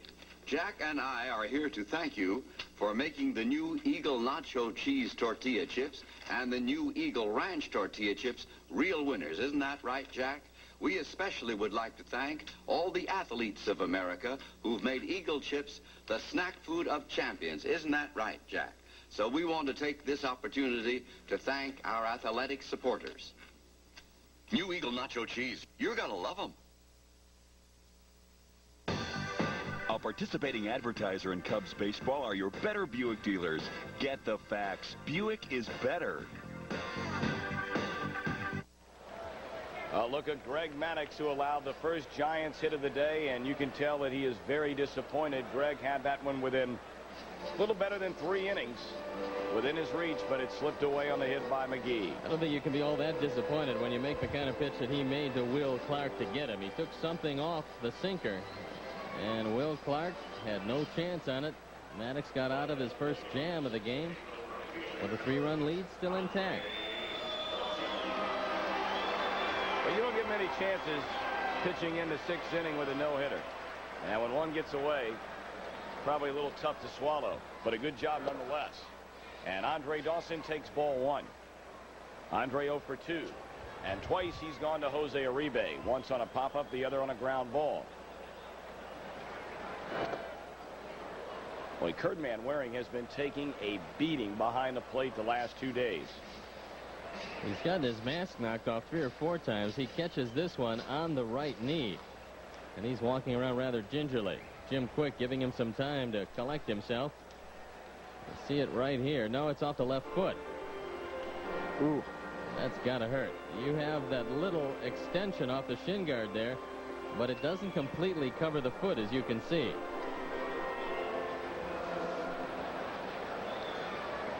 You ever meet an old catcher? You don't want to see him with his shoes off, because just about every catcher has had every toe broken at least once, and chances are pretty good every finger at least once. Well, to just extend that, I don't want to see a young catcher with his shoes off, so we're hoping that they keep them on most of the time. You ever look at the hand of Buck Rogers when he was managing Montreal? He had fingers going every which way. Could never point in any direction. Nobody knew where he was pointing. Dawson rips it into left center field. Pretty well hit, but going over as Mitchell can't get it. Dawson into second base. Here's a throw, and they got him. Perfect strike. Back to Tommy Herr, and Dawson gunned down at second base. It was not an artistic effort by Kevin Mitchell, but a fine effort by Darren Lewis. And good hustle on the part of Doug Harvey, who's got to cover up at second base. Mitchell can't get to it. I think he went into his dive a little too soon, but Darren Lewis comes over, and he throws the ball right on the button. And watch Doug Harvey. He was matching Andre Dawson stride for stride, and it goes 8-4 on the putout. So Dawson gets a base hit. He's retired on the fine play by Lewis. Stoney, that's a good point. Doug Harvey getting over there from first base. Been around a long time. He's one of the best. Umpires, as a rule, know exactly what the rotations are with 4 men, and they also have to know all the rotations with 3 men, because a situation like today with Gary Darling comes up quite a bit, or if an umpire gets hurt. So you have to credit Doug Harvey, who's been around 30 years, but still has a little spring in the step as he made the call. One thing about that man, Doug Harvey, he stays in very good shape. See a lot of umpires that certainly don't get in the exercise room as much as they probably like to, or as much as they should. But that is not the case for the veteran Doug Harvey. 0-2 to Bell, 1 down and nobody on. Cubs leading in the bottom of the 6th, 3-0. I don't think a lot of people really understand the demands on an umpire, especially during the heat of the summer. You know, the players get to sit down in the dugout or go back in the clubhouse, get a cold drink. The umpires are on the field all the time. They never really get a break. The strain on their legs is enormous. They've got to be in pretty good shape. And when you're umpiring behind the plate on a hot day, it's just tough. You'll watch the shirt of an umpire behind the plate, and it is absolutely wringing wet by the time the game is over.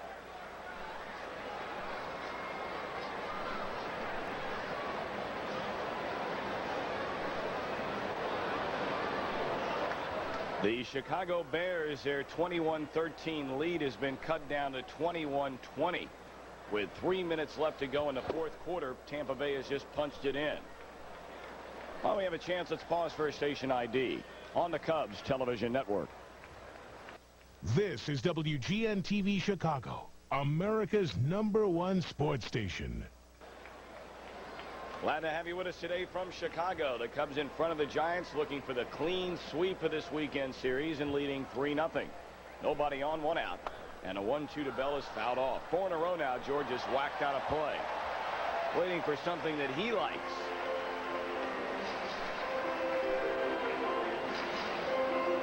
Bell has certainly been a colorful person to have on this ball club this season. He adds a lot of enthusiasm and clubhouse chatter on a daily basis. He's been fun.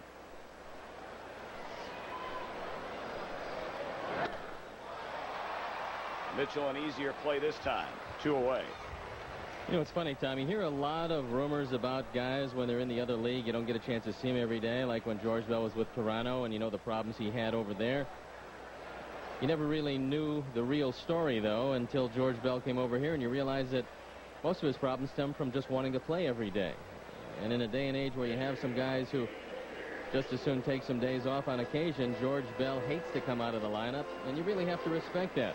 Guy who'll give you a hard day's work for a day's pay every day, and George Bell and Andre Dawson and Sandberg are 3 of those guys, along with Mark Grace, who never want to come out of the lineup. I think the Cubs are blessed in that department with the mainstays, the veterans on their team, are the guys that lead by example. They go to the post day after day after day. And, you know, again, getting back to the similarities between the Cubs and this Giants ball club, you can make the same comparison. Will Clark, he wants to be in there every day. Robbie Thompson, Matt Williams. Mitchell has had his share of injuries, but wants to play and plays with pain. There is strike 3 called on Hector. And the inning is over 1-2-3 with a hit. Harry back on board in the 7th. At the end of 6, it's 3-0.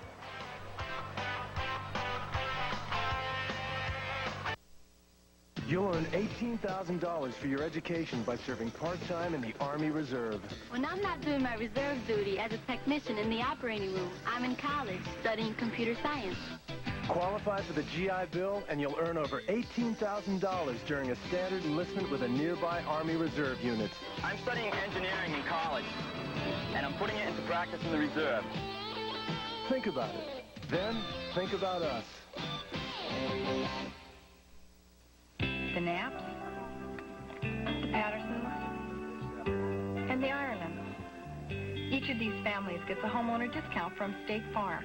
There's a new home discount for the Knapps, a home alert discount for the Pattersons, and a discount for the Irelands, who've simply stayed with State Farm for more than 3 years. Many State Farm customers even qualify for more than just one of our homeowner discounts. And like a good neighbor, State Farm is there.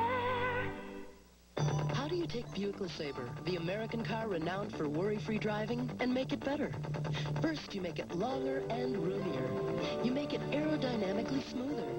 You add a driver's side airbag and anti-lock brakes to make it safer. Plus, 4-speed electronic transmission to make it quieter. Introducing the all-new 1992 Buick LeSabre. America's best-selling full-sized car just got better. See it now at your Better Buick dealer. It's time to play the designated Bud Batter. To enter, write to this address. If your name is selected in a Cub homers during the 7th inning, you'll earn $100 immediately. So enter today. Hello again, everybody. Harry Carey with Steve Stone and Tom Brenneman as we go into the top of the 7th.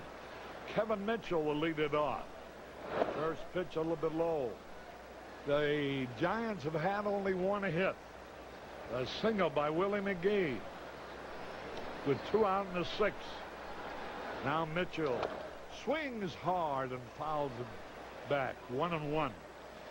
Today's designated Bud Batter, by the way, is Daniel Sullivan from Baltimore, Maryland.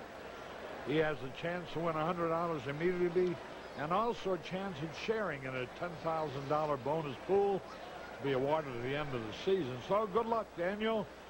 Dan Sullivan from Baltimore, Maryland.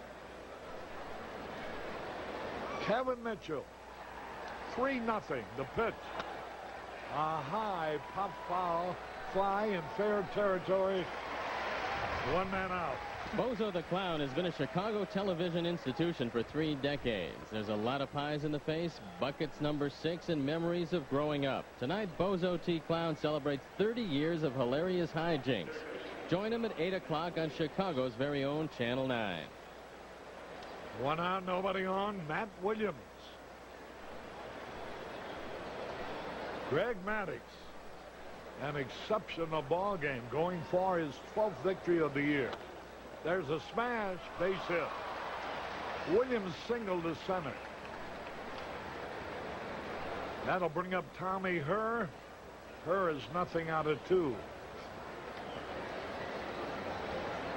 The Bears leading in Tampa 21-20. In the closing minute of play. Boy, oh boy, Toronto and Cleveland 11-0. 1 out, 1 on. Boy, there's a perfect bunt. There's a play. Safe, we beat it out. A fine play by Strange. I didn't think he had a chance. But boy, he almost got Tommy Herr at first base. Fell down after making the throw. Outstanding effort by Doug Strange. Tommy Herr lays down what he believes is a perfect bunt, and Strange comes in on a bare hand pickup and gets it there right on the button. But Doug Harvey calls him safe, so Maddox in some trouble after watching his no-hitter go by the boards last inning. He's got 2 on, only 1 out, and that's going to send the bullpen to work for the Cubs. Let's see that play at first again if you get a chance. Watch it. Now watch this bunt. It is beautiful. Look at that. It hugs the grass. Now watch this play as he falls down. Yeah, he's safe. He's safe. He beat it. Good call by Doug Harvey, who's not known for making any bad calls. One of the game's truly great umpires. The Bears won at Tampa 21-20. Mark Leonard coming on to pinch hit, hitting an even .250. 6 for 23 with 5 RBIs as a pinch hitter. Leonard batting for Nan Waring.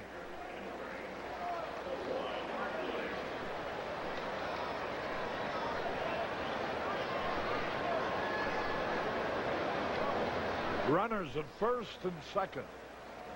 The Cubs are leading 3-0.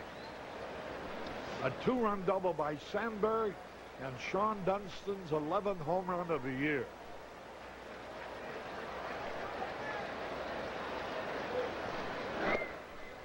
You know, yesterday, Steve Wilson made his debut with the Dodgers. Came in to face one man with a couple men on base, Barry Bonds, and he struck Barry Bonds out, left the game. Today, he came in with runners at first and third and 1 out, and got out of the inning in the bottom of the 7th. And it looks like maybe Tommy Lasorda is going to use him as just in that spot, just to get one guy out, which may not be a bad way to use him. That was a funny situation. Hector Villanueva appealing to third base. Bill Fahey, the third base coach, is the only guy down there with 3 umpires. Dutch Rennert is in the middle of the diamond in this situation. So there's nobody at third. Mark Leonard, look out! Pickoff play, they almost had him. But I was afraid to throw my wind-up in center field. Sean made a fine glove hand catch. It's a high throw. Leonard hitting .250 as a pinch hitter. He's 6 out of 23. 2 balls, no strike. Sliced and foul.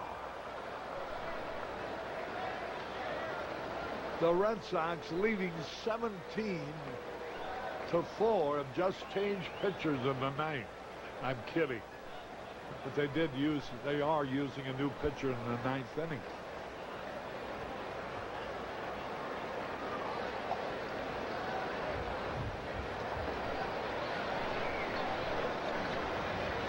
Whoa, base hit.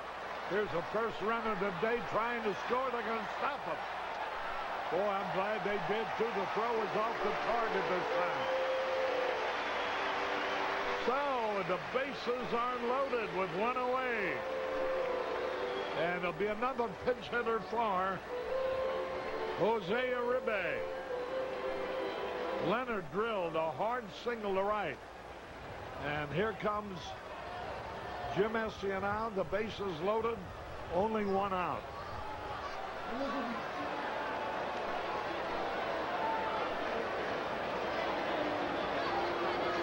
And that, let's see now, he's talking to Villanueva. And he's talking to Greg Maddux, which means he's not going to change pitchers.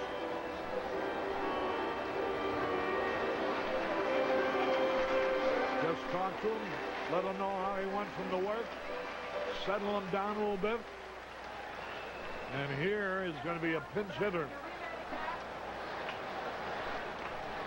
Kevin Bass coming on the pinch hit, hitting .230. He has grounded into 12 double plays, including 1 yesterday. That's 2 for 18 as a pinch hitter with the bases loaded, only 1 out. Benjamin is running for Leonard.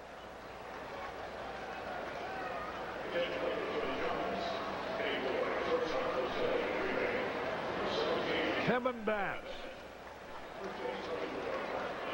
hitting .230 with 8 homers, 28 RBIs. As a pinch hitter, he's only 2 out of 18, and he got his 2nd pinch hit. here the first game of the series. grounded into a double play yesterday to end the 8th inning. And then Will Clark grounded in a double play to end the game in the 9th.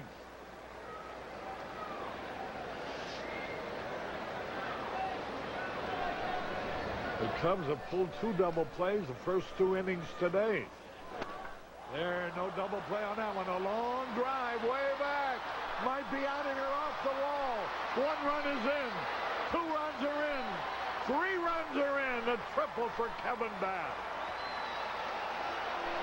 Kevin Bass tripled off the top of the left center field wall. The ball ricocheted away from Chico Walker, enabling the 3rd run to score, Williams. Bass, who did not have an RBI as a pinch hitter this year, now has 3 of them. And for the year, he has 31 RBIs as the ball gets away from Chico Walker. Mike Benjamin, with good speed, is almost on second base when this ball hits the wall. He scores easily on the 2nd triple of the year, and just like that, the game is tied. And so now with the go-ahead run at 3rd base, we're going to have another pinch hitter, Felder, Mike Felder. Bear in mind one thing. Roger Craig loves the suicide, and Felder's a pretty good bunter, and that's going to be it for Greg Maddux, with Chuck McElroy loosened up and ready to go.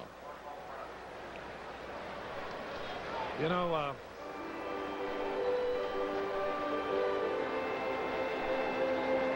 they're going to make a double switch. Rick Wilkins is probably going to be the catcher. And Maddux cannot win his 12th victory of the year.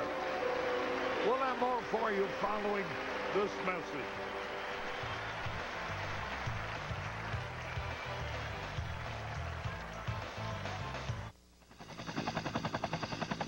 When it feels like Chicago.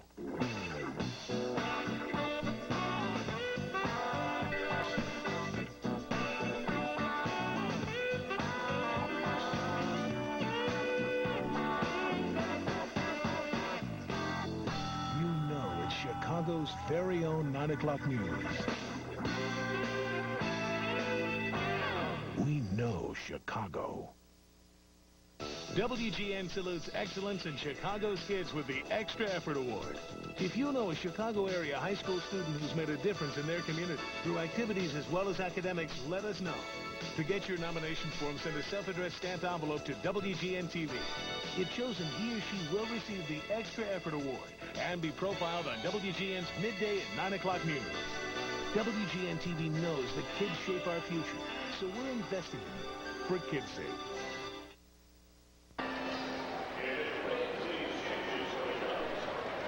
Chuck McElroy, who's won 6 and lost 2,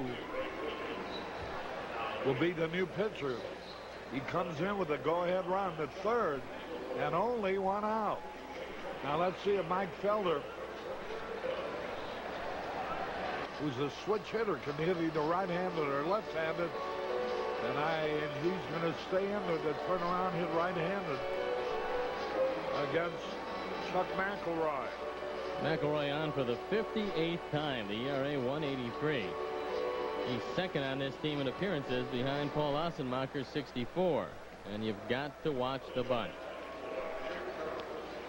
The Dodgers, apparently stimulated by the fine relief job of Steve Wilson, have just scored 3 runs in the 8th and lead the Pirates 5-1. And that would win the series for them 3 out of 4. And meanwhile, Atlanta's still trailing 4-3 in the 8th in New York. First pitch inside. Boy, it seems like in every game that 1 inning that Maddux has trouble in. 1 ball, no strikes.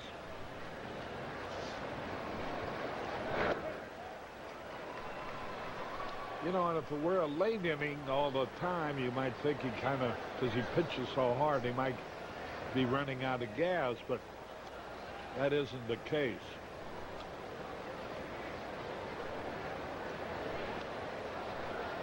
3 runs are in. The squeeze is on, and they're ahead. They are now leading. Mark Grace to Sandberg. Gets Mike Felder, but he has driven in the lead run with his sacrifice bunt. Squeeze play bunt. We talked about knowing the bunt's coming. However, the execution is perfect. Good timing on the part of Kevin Bass. He waited for McElroy to just get in his motion. Then it's up to Felder to put the ball in play, and he kept it away from McElroy. Just an outstanding effort there. And for Felder, that's his 17th run batted in this year, and just like that, the Giants held to no hits for 5 innings, 1 hit for 6 innings, have exploded with 4 hits, the big one being the bases loaded triple by pinch hitter Kevin Bass to take the lead.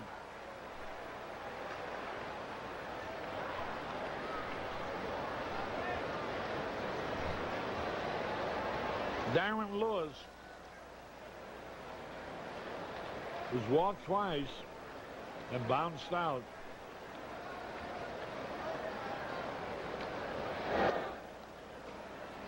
Two and two the count. The Dodgers are now leading at Pittsburgh, 5-1 on the bottom of the 8th.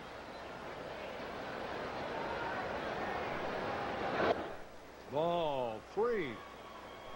Atlanta has just tied up the Mets. 4-4 in New York at Chase Stadium. Bouncing ball. Whoa! What's off of Dunston's glove? An error charge to Dunston. And Darren Lewis is safe at first. Error number 19 for Sean Dunston. He knows that Lewis can get down the line, so he charges this ball aggressively. But the ball just takes this last little hop and goes over the glove. The Cubs' 95th of the year. The White Sox have gone out in front 2-0 in the 4th at Texas.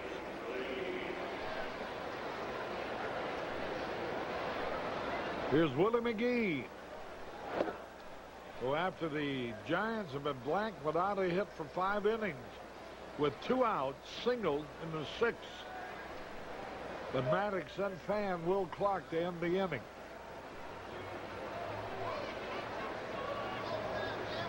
In this inning, got Kevin Mitchell easily to foul out. Pop out. Williams single. Hers single. Leonard batting for Manwaring single. Benjamin ran for him. Kevin Bass then hit a 3-run triple off the top of the left center field wall. And then the squeeze by Felder.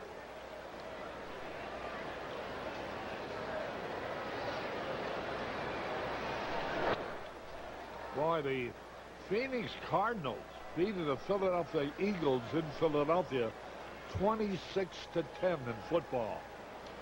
The Bears, I already told you, won at Tampa 21-20.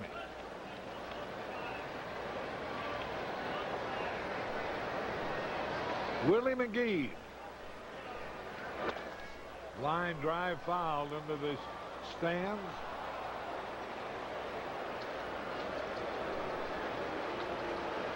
Ryan Maddox, 6 1/3 innings, 5 hits, 4 runs, all earned, 3 walks, 4 strikeouts, 1 hit batter.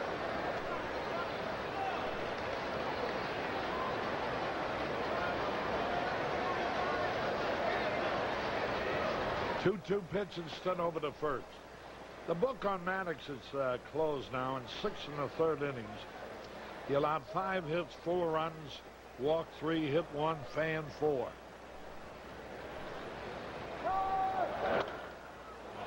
A hit off his leg.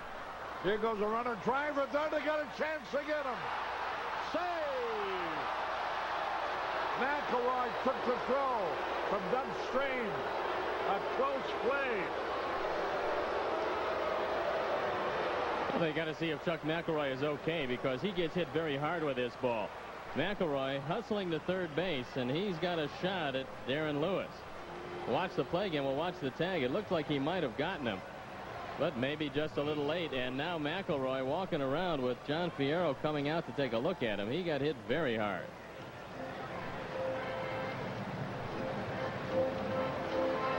Another angle, and you'll see that Lewis just gets in before McElroy tags him in the body. The hand got in, and a good call by Dutch Renner. So, it's runners at first and third. Only the speed of Darren Lewis enabled him to take the extra base. As it was, he was barely safe on a bang-bang play. But McElroy says he's okay. The ball hit him on the side of the leg and bounced into foul territory. So Willie McGee's at first with a base hit. Darren Lewis at third. And here is a ninth man to bat in this disastrous seventh inning. Les Lancaster warming up in the bullpen. 4-3 in favor of the Giants. So far in team-to-team competition, the Cubs have won 6, and the Giants have won 5. The Giants going for an even split over the year. The Giants have won 20 by 1 run so far this year. Another angle, and you'll see that Lewis just gets in before McElroy tags him in the body. The hand got in, and a good call by Dutch Renner.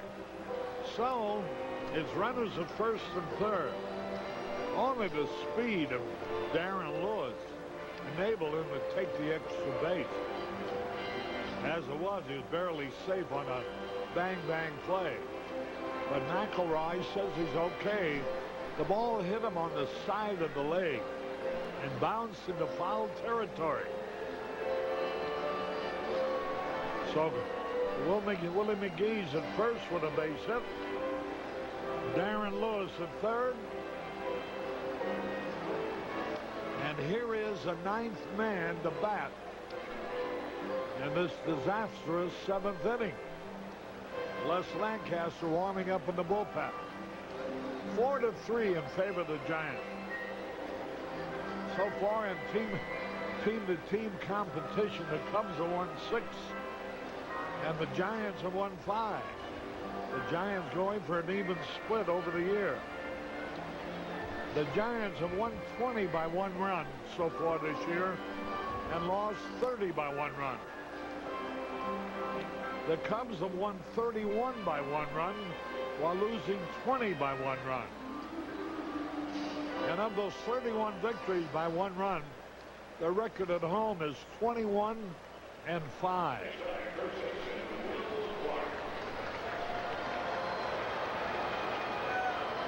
And here is Will Clark.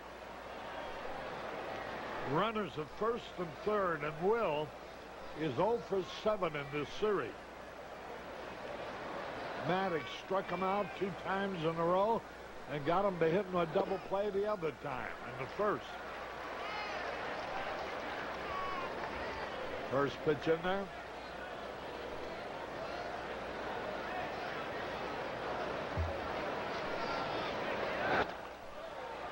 Hit off the end of the bat, foul down the third baseline. 0-2.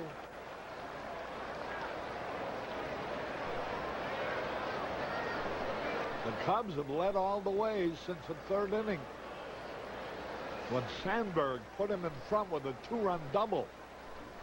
Then in the fourth, Sean Dunston hit his 11th home run of the year. That made it 3-0. But now here in the seventh, the Giants already have scored 4. Runners first and third, 2 out.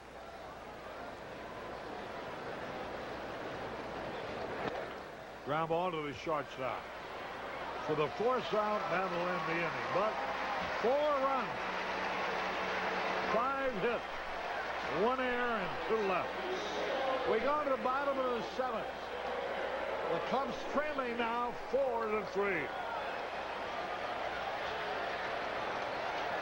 All right. Let me hear you. All right. 2.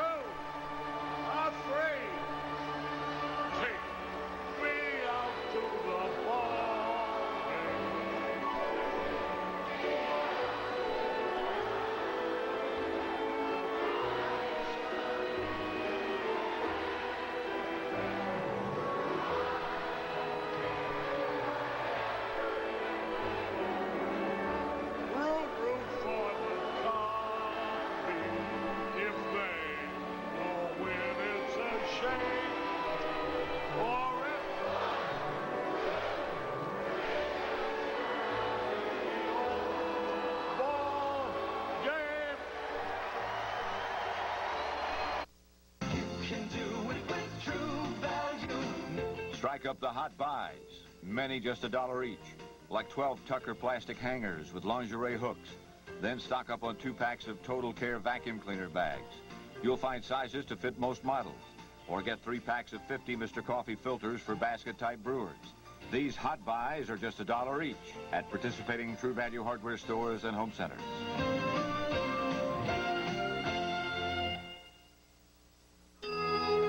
Not many things are more Chicago than United, but there are a few.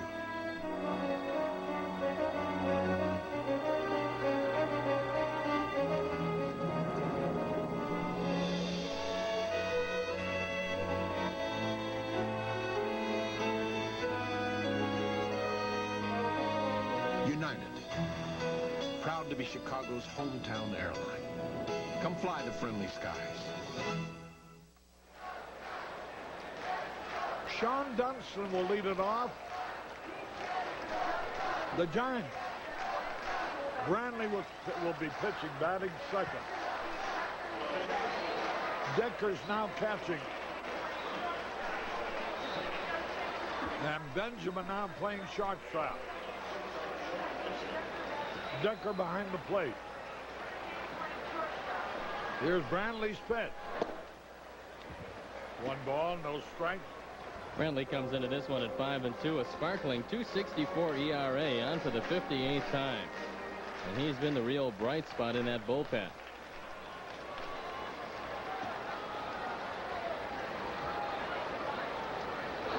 Whoa, hit him on the hand. Whoa, boy. Calling it a fair ball, even though Sean Dunston did get hit, and he's hurt. He's holding his hand. It must hit the bat, then his hand. He's called out. They called it a fair ball.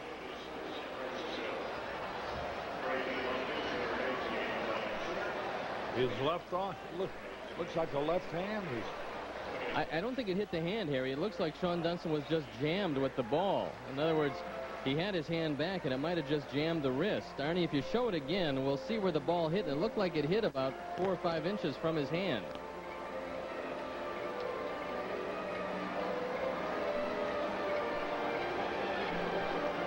Sean walks into the dugout, and apparently he's walking right into the clubhouse. Well, watch it again, and watch where it hits on the bat. It hit up about 4 or 5 inches above his hand, but it jammed the wrist or hand, and that's what all the pain was from. So Brantley picked it up and tossed it over to Clark for the out. There's Doug Strange hitting left-handed. Strike call.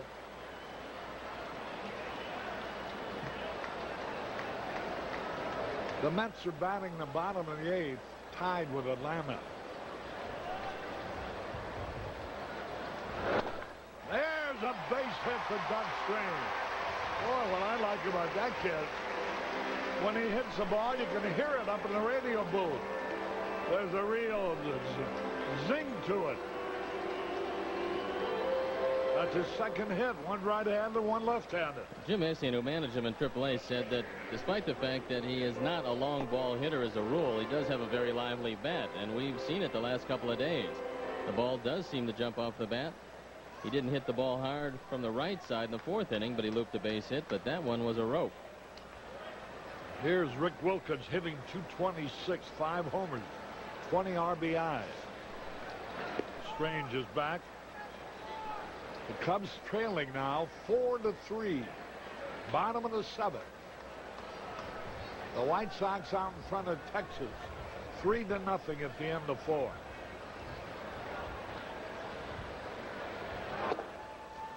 Pitch outside.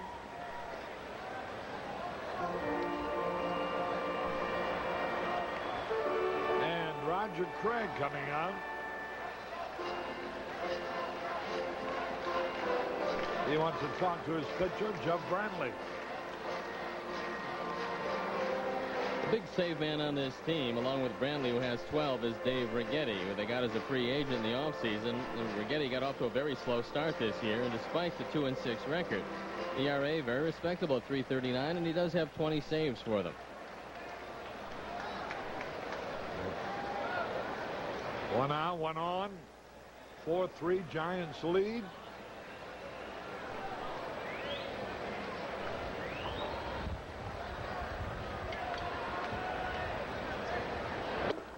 Fastball outside, ball 2. Chico Walker will be next. And now Rick looks down at Chuck Cartier coaching at third. See if he's got the green light here. Swings, fouls it back. By his own admission, Rick Wilkins said that one of the reasons why he stopped hitting the ball was plate coverage on the outside corner. And he said he worked with Joe Altobelli on that, trying to get good extension and go back to what he was doing when he first came into this league, which was hitting the ball with authority the opposite way. 2 balls and a strike. 1 out, 1 on. Throw over to first, runner back.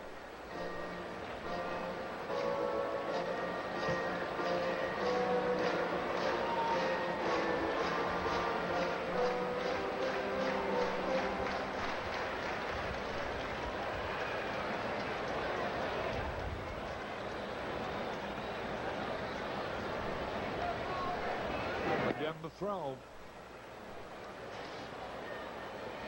The Red Sox wallop Seattle 17-6. That's baseball. 2 balls and the strike. Swing way off time on that, and the count is evened up.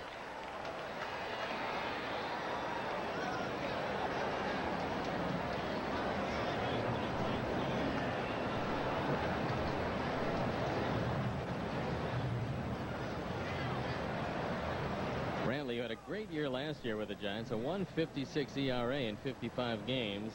Has followed it up with a very solid year this year. So he's been a mainstay out of that bullpen. Strange a lead at first.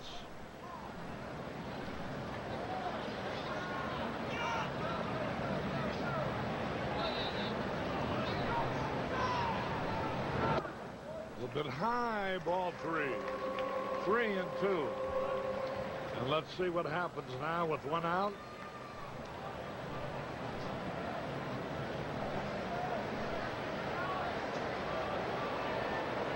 Wilkins is grounded in the 3 double plays. 3-2. They might start the runner hoping to stay out of any double play.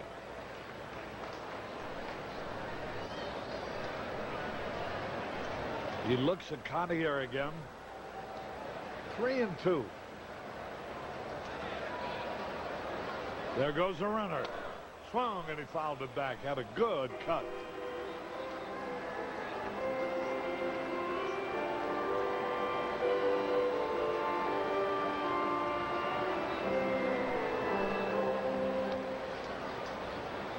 Outfield around toward left center with a gap in right center for Wilkins if he can get around on a Brantley fastball.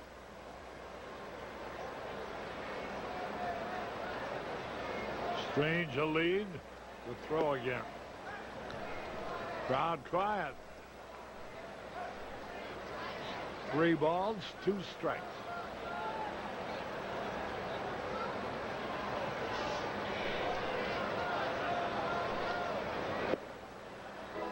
Again the throw over there.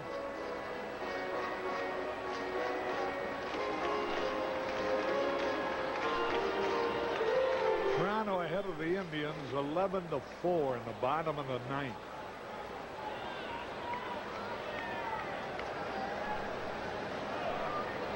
There goes the runner. Struck him out, and he is safe at second base.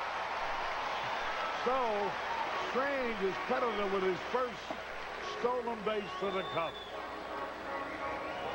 Wilkins strikes out on ball 4. This one is up and out of the strike zone, and Wilkins cannot check his swing. The throw off the mark. You can see as Benjamin tries to sweep the tag across, he loses control of the ball. So the tying run at second base in the person of Doug Strange. That'll leave it up to Chico Walker in the midst of a very bad slump. Chico is 1 out of 11 in this series.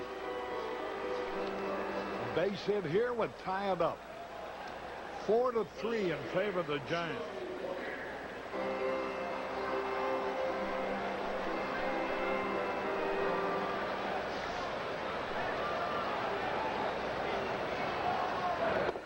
Curveball inside. Jeff Brantley.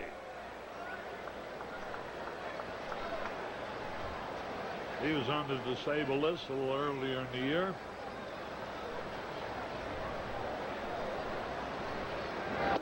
High, ball 2. Brantley's 1-5 and saved 12.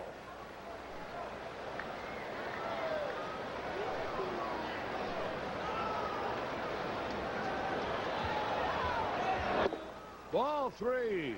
And Mark Grace will be next.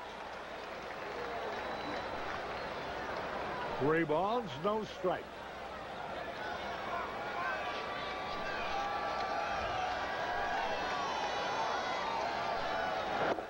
Ball 4, he walked him. And here's Grace with the tying and leading runs at first and second. 2 men out.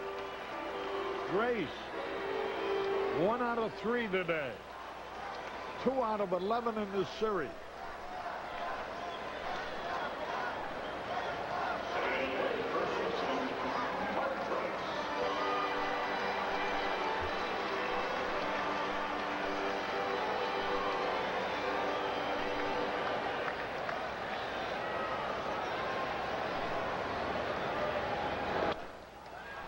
Fly ball will be caught. Benjamin back makes the play on the first pitch. Grace popped to the shortstop, Benjamin. So no runs, 2 left. At the end of 7, Giants lead 4-3. 3-2-2 base. Strike team headed your way. This is not a drill. An oil tanker has run aground. This is what we do every day in the Coast Guard. Be part of the action. Call now. Okay, strike team, wrap it up. Join Harry Carey, Andre Dawson, Mark Grace, George Bell, and a host of Cub players and celebrities for the greatest off-season event in all of baseball. The 7th Annual Cubs Convention, February 7th through the 9th, sponsored by Pepsi-Cola at the Chicago Hilton and Towers. Fans will enjoy autograph and photo sessions, question and answer seminars, clinics, and much more. For more information, call the Cubs Convention hotline, 312-427-CUBS. And we'll see you at the Cubs Convention.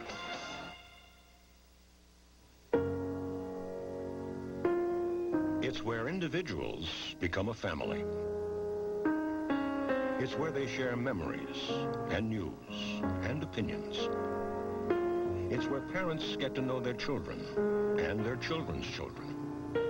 Homes will always be an important part of people's lives. That's why home loans are such a secure investment. And that's where Savings of America has put its depositors' money for more than 100 years.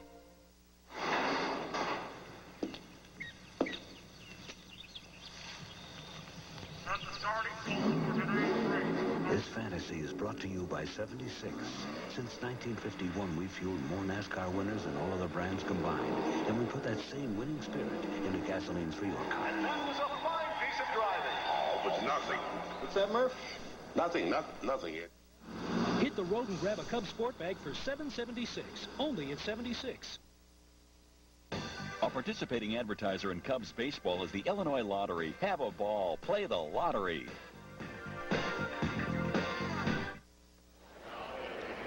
Harry Carey and Steve Stone as we go down to the top of the 8th. Les Lancaster.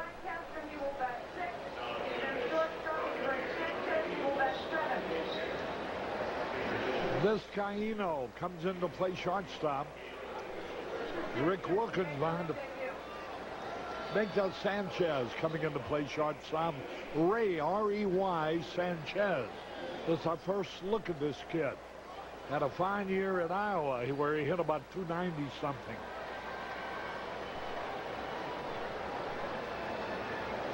Kevin Mitchell leading it off.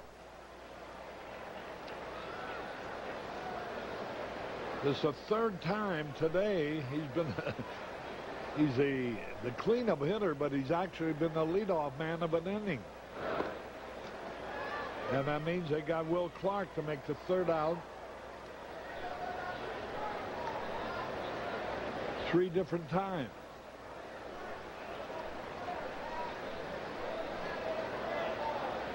Lancaster throws a curve over the outside corner.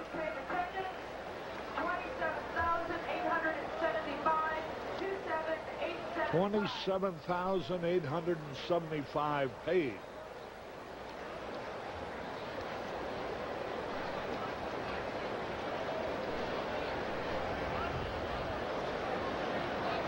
Four to 3, Giants lead.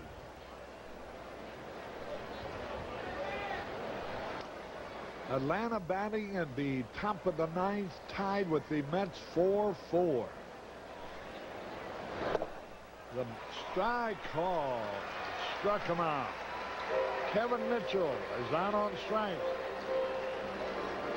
That brings up Matt Williams. I don't know if Kevin had much of a complaint on that one. That looked like a very good pitch. We'll take another look at it.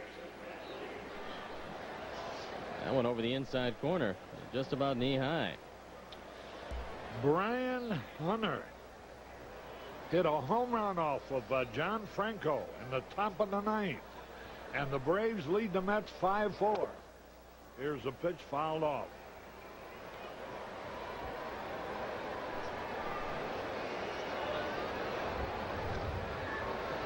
The Dodgers, leading 2-1 for 7 innings, scored 3 in the 8th and lead at Pittsburgh 5-1.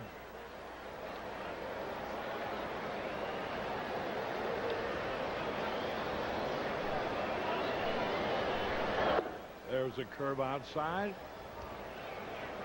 So with the Dodgers leading 5-1, that'd be a big ball game for Atlanta to win.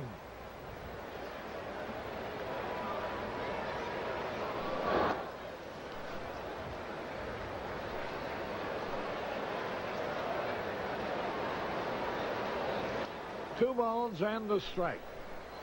1 out. Matt Williams at the plate.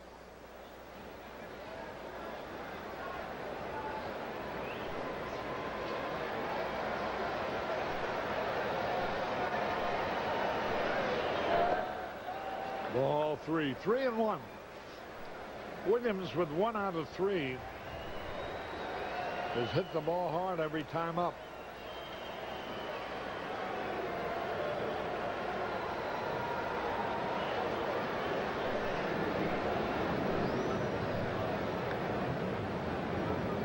The Dodgers have won their game from Pittsburgh, and they won the series. 3 out of 4. Here's ball 4 getting away from Rick Wilkins.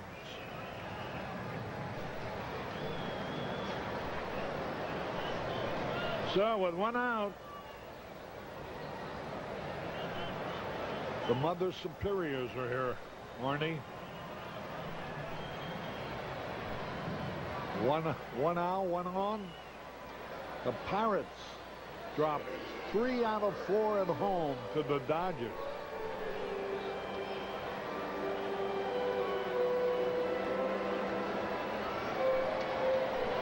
Tommy Herr.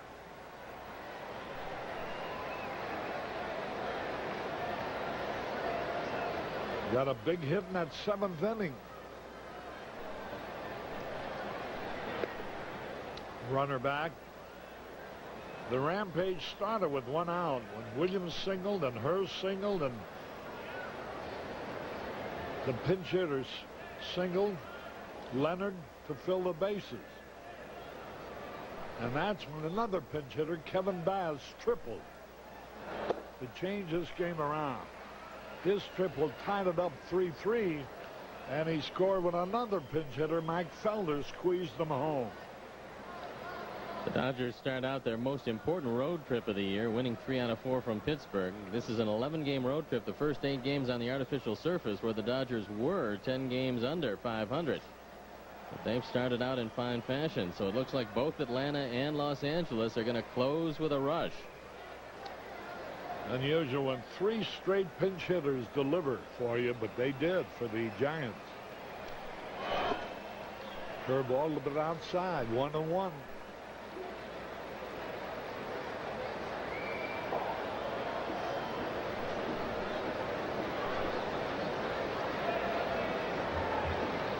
And a pinch runner also delivered for him. Benjamin scoring the go-ahead run on Felders.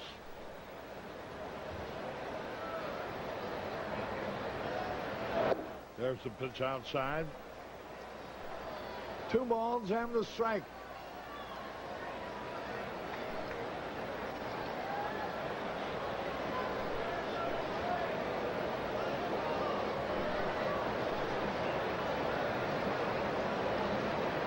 The pace of this game has slowed up considerably.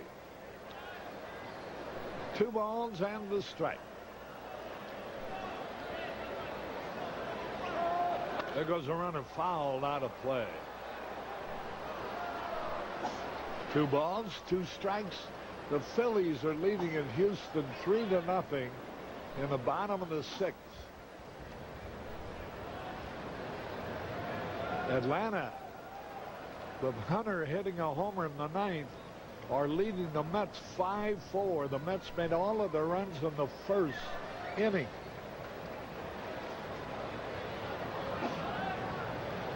Two balls, 2 strikes.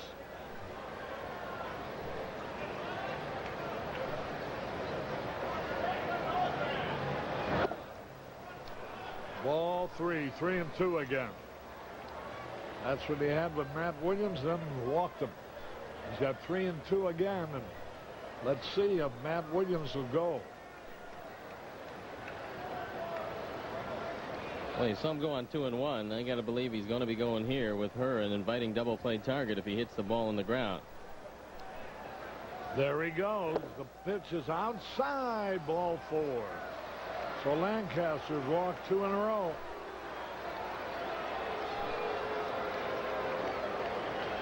Lancaster, the 3rd pitcher for the Cubs. Boy, Greg Maddux for 6 innings was absolutely superlative. But then it happened in a hurry, as it always does in the 7th inning.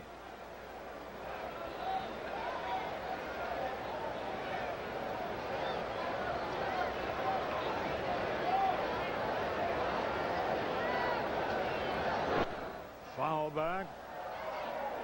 Mike Benjamin started this year as the everyday shortstop for San Francisco. He played for about a month and then just didn't hit the ball at all, eventually being sent back down to the minor leagues and Jose Uribe taking over.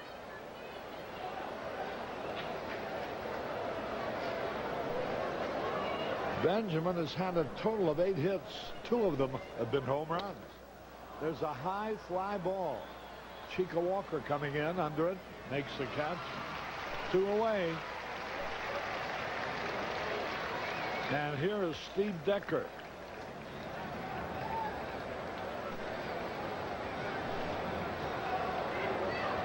Bob Scanlon loosening up in the bullpen.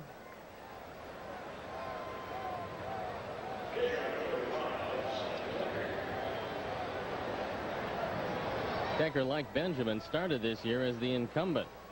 Decker behind the plate, and he hit a lot of home runs early. And then, like Benjamin, just stopped hitting altogether and was likewise dispatched to Phoenix.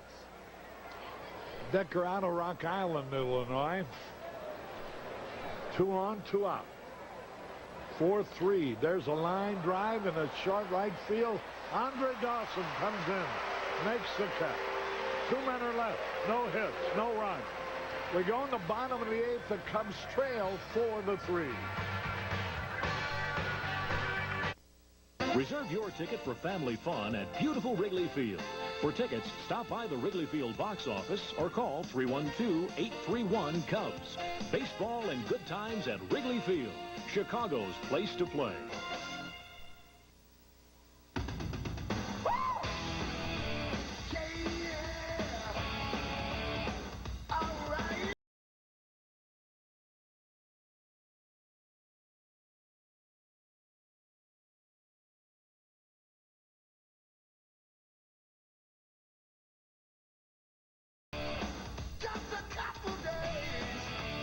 Let me catch my breath.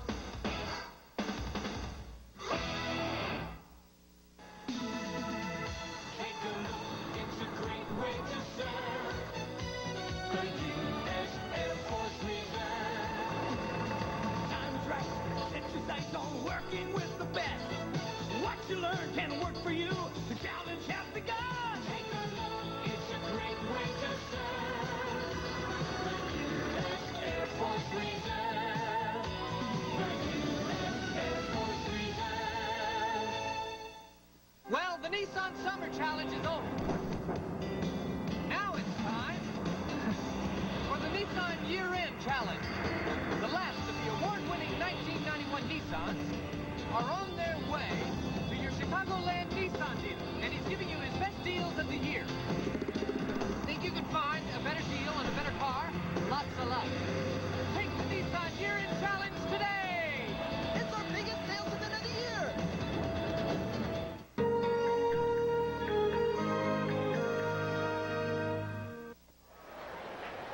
Harry Carey back at Wrigley Field as we go in the bottom of the eighth with the Giants having a one-run lead. 4-3, the Giants with 6 hits. The Cubs with 8. Sandberg will lead it off. Jeff Brantley on the hill. The White Sox lead in Texas 3-0. Bottom of the 5th.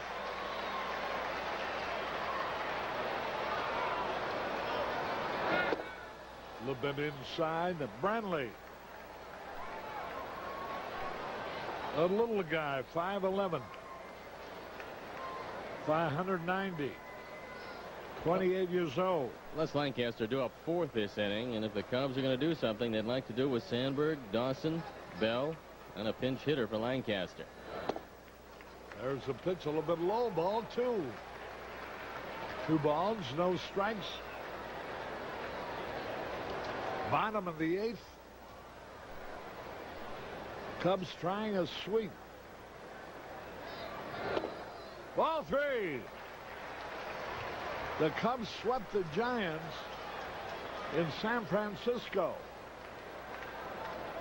and trying to do the same to them in Chicago. He walked him on 4 straight pitches. And Sandberg with his 71st walk of the year. Here's Dawson. A long one would turn this score around. Dave Righetti starting to get loose, as is Paul Ossenmacher. Righetti with 20 saves, the leader in that pen. Brantley's second walk, pitching in his 2nd inning. And here goes Steve Decker. I don't know whether that's to convey a message or whether to merely give Righetti and the other right-hander in the bullpen, Righetti being a left-hander, a little more time to get ready. I think that's Rod Beck, the right-hander, loosening up.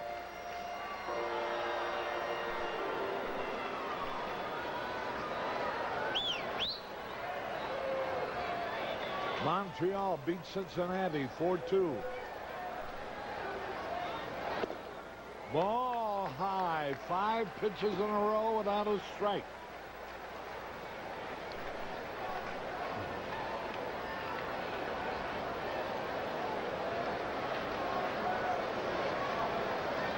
Bottom of the 8th. Runner at first. Nobody out. 1 ball, no strikes on Dawson. 27,875 paid.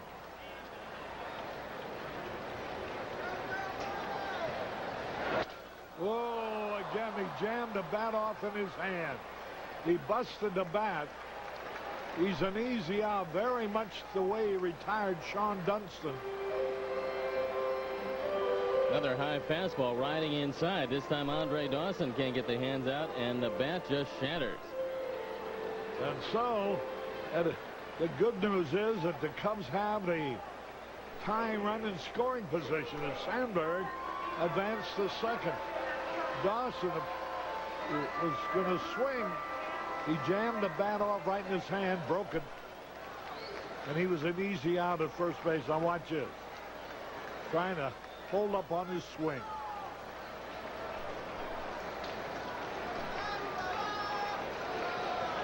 Here's George Bell. Nothing out of 3. 1 out of 7 in this series, and that one a home run. Brantley likes to pitch these hitters inside.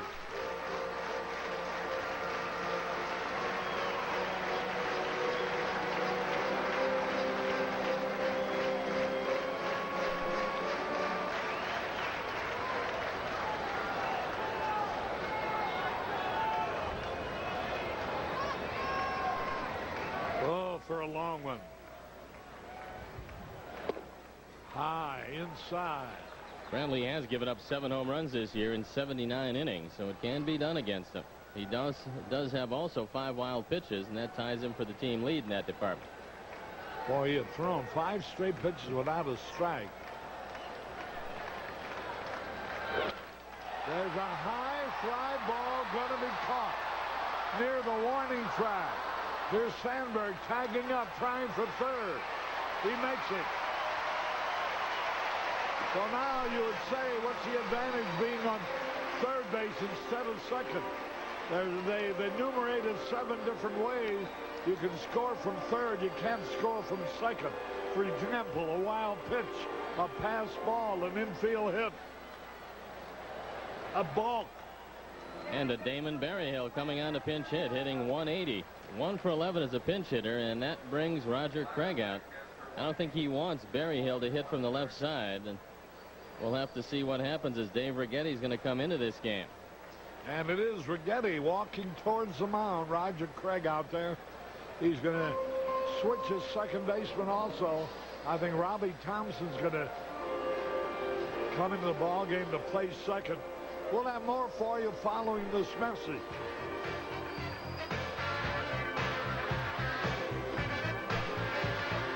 I remember I would watch you. At a special time. A special place. My weekday morning TV friend. Your silly hair. That funny face. You've made me laugh. Made me sing. It seems so long ago. We clowned around for 30 years. I never missed a show. Now I'd like to thank you for all the joy you give. It's all because of you, my friend. I will forever be a kid.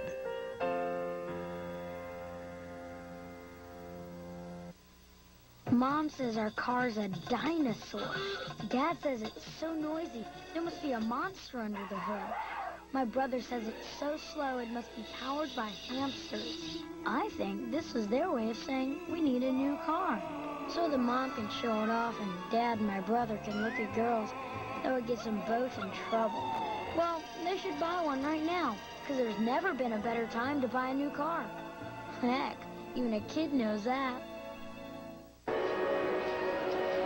Veteran relief pitcher Dave Righetti, big guy, 6'4", 215, out of San Jose for the Yankees last year. He's had 20 saves so far this year. He's won 2 and he's lost 6. Righetti does not have a wild pitch this year. He has given up 4 home runs in 63 2/3 innings, and he's been the one stopper out of that pen. They have Mike Felder stayed in the ball game in left field in place of Kevin Mitchell. And now Robbie Thompson comes into play, second base.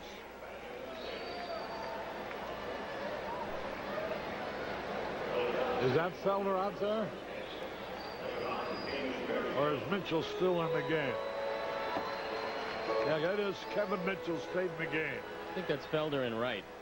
Felder now in right field. And now here is Damon Berryhill, who won the game yesterday with a 2-run homer. Swings and misses. Righetti.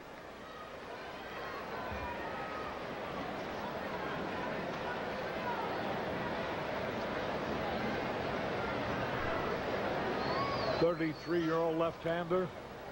1 strike and nothing.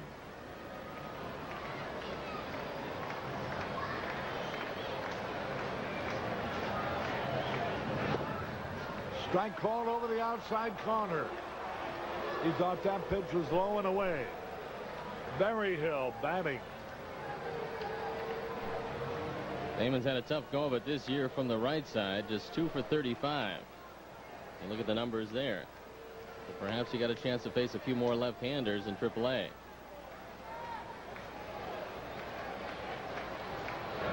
Whoop, a little bit inside.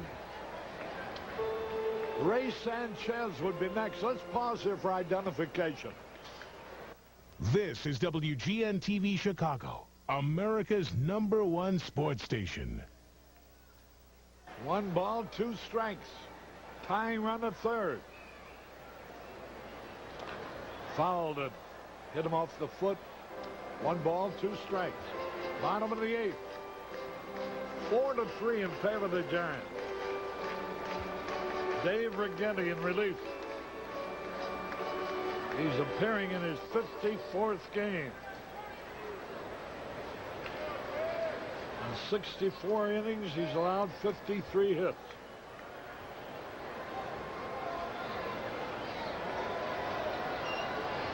One ball, 2 strikes. That evens it up, 2-2.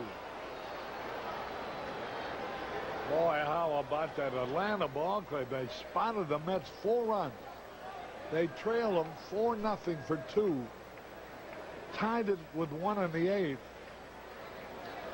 And beat them with 3 in the 9th. Atlanta kept pace with the Dodgers. Fouled out of play. Only a half a game separating the 2 teams in the National League West.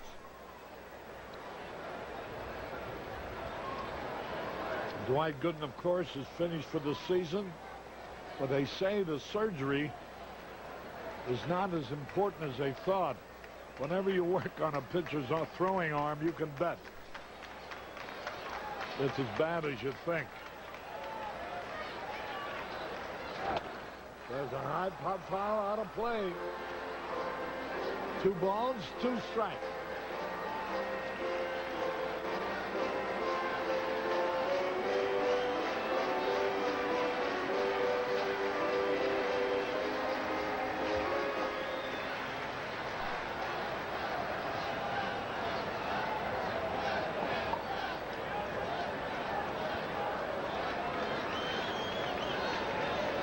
For a hit. 2-2.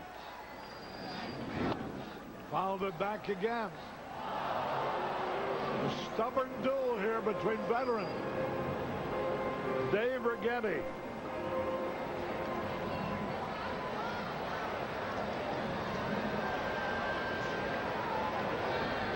And Damon Berryhill, who homered to beat the Giants yesterday. There's Sandberg. The tying run at third. Struck him out on a bad ball. And so at the end of 8, it's still the Giants 4, the Cubs 3.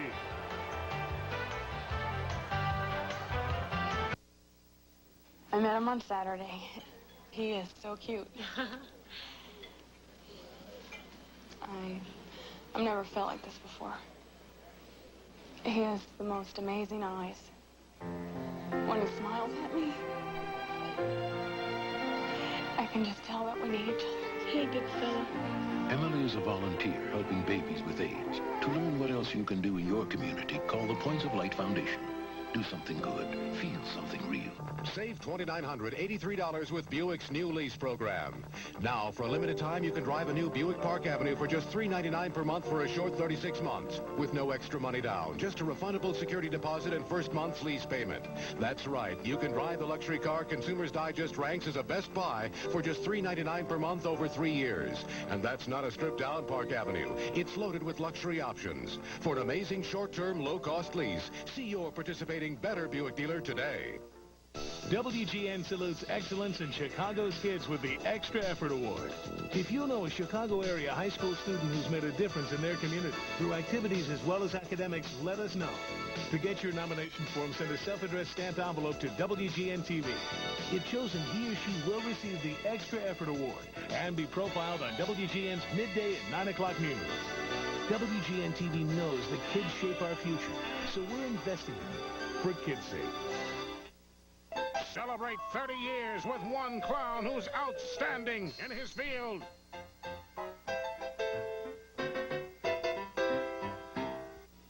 A participating advertiser of the Chicago Cubs is Diet Pepsi and caffeine-free Diet Pepsi.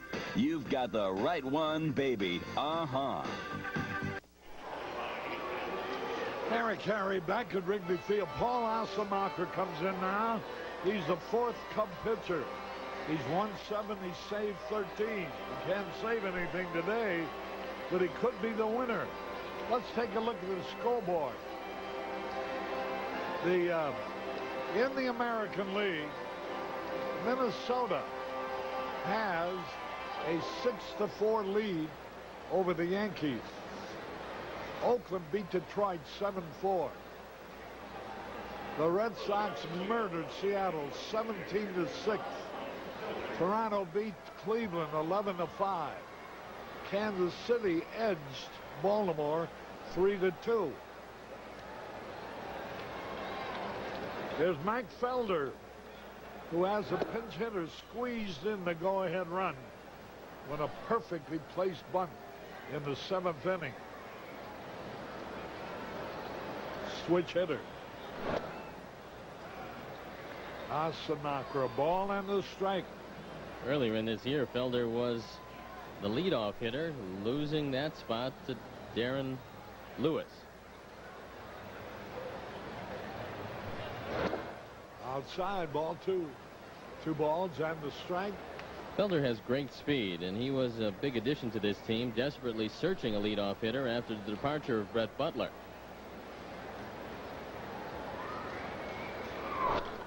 There's a fly ball hit deep way back, and George Bell makes the catch on the warning track. 1 out. Here's Darren Lewis. He's walked twice.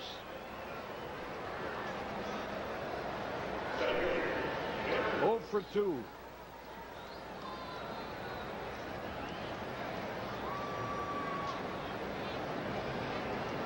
Asemacher's been a busy man in his 65th game of the year. He bunts it almost over the head of Grace, trying to leap to grab it. Darren Lewis tried to push the ball towards second. Hit a line drive bunting and almost cleared Mark Grace's head as he charged in towards the plate. Boy, that would have been a double trying to bunt if it gets over Grace's head. But he leaped and came down with it. 2 gone.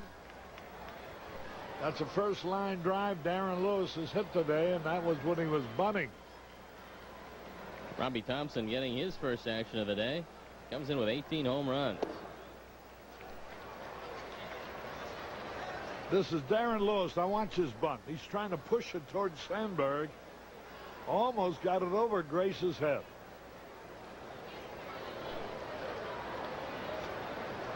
A ball and a strike. 2 are out in the top of the 9th.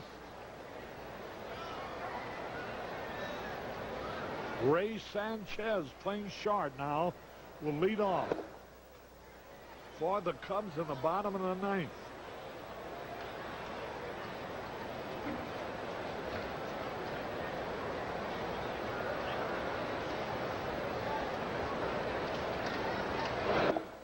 Curve in there.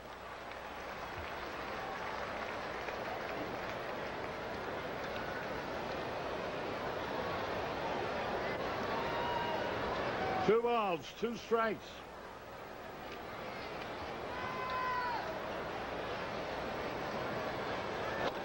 A high fly ball will be caught. George Bell in left field. 1, 2, 3. We go in the bottom of the 9th. The Cubs need 1 to tie and 2 to win.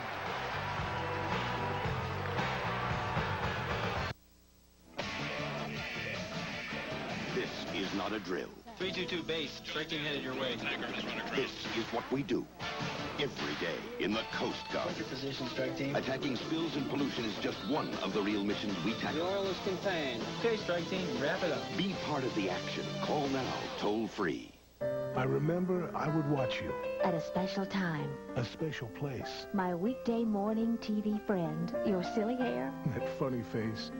You've made me laugh. Made me sing. It seems so long ago. We clowned around for 30 years. I never missed a show. Now I'd like to thank you for all the joy you give. It's all because of you, my friend. I will forever be a kid.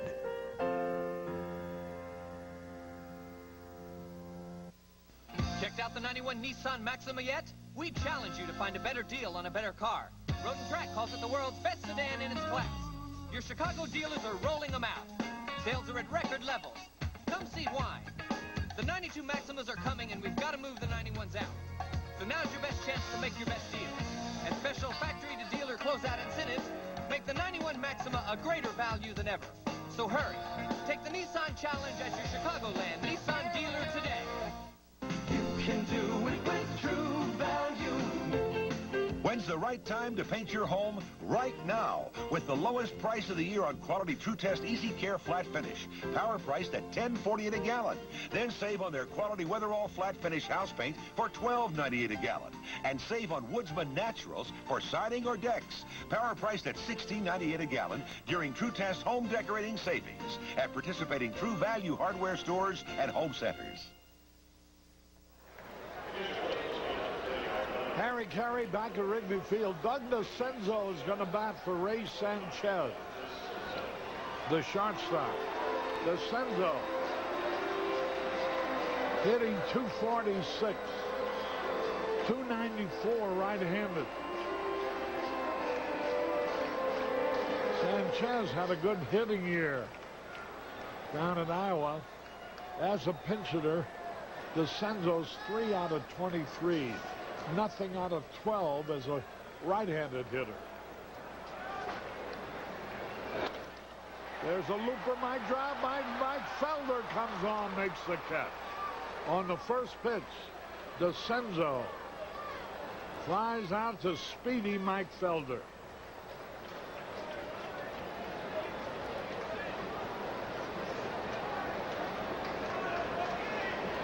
One away.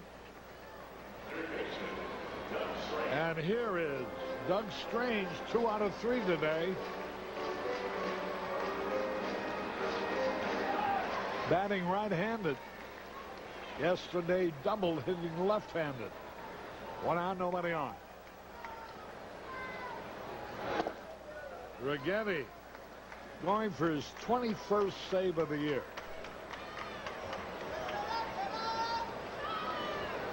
Boy, the Twins win from the Yankees 6-5. There's a little looper in the left field, and they drop it down. And Doug Strange, his 3rd straight hit. And in 2 games, he's 4 out of 6. And we're going to have a runner. Sed Landrum is going to run for Doug Strange. Strange breaks the bat, but dumps it into left field. So although this is not a young man with his first Major League experience as he came up with the Tigers, it's his first National League experience, and this is some day for him.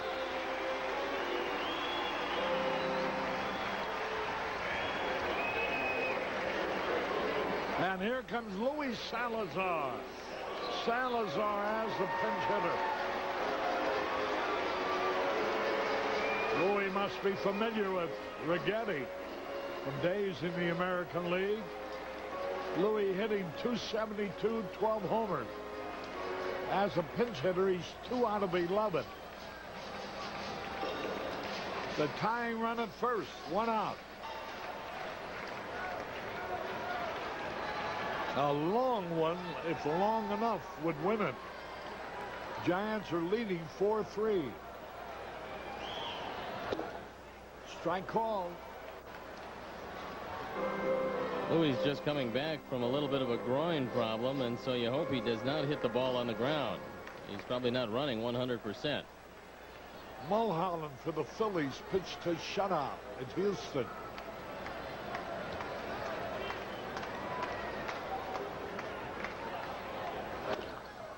Foul ball down the first base line. 0-2. He's behind. The Braves came from behind to beat the Mets 7-5. The Dodgers scored 3 in the 8th and knock off the Pirates, winning the series 3 out of 4, as the 2 leaders in the West kept pace with each other. This is normally a good pitch to run, but a man like Roger Craig will occasionally call an 0-2 pitch out, so Landrum has got to beware.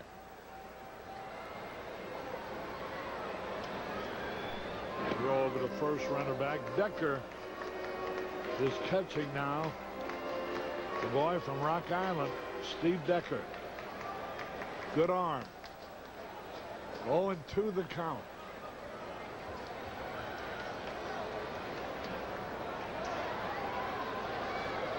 Again the throw.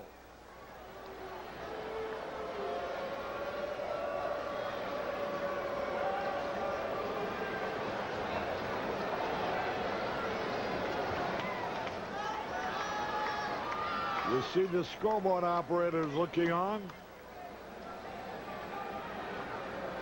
Pitch out. He did call a pitch out with 0-2. But Sud Landrum wasn't going. Landrum has swiped 16 bases already.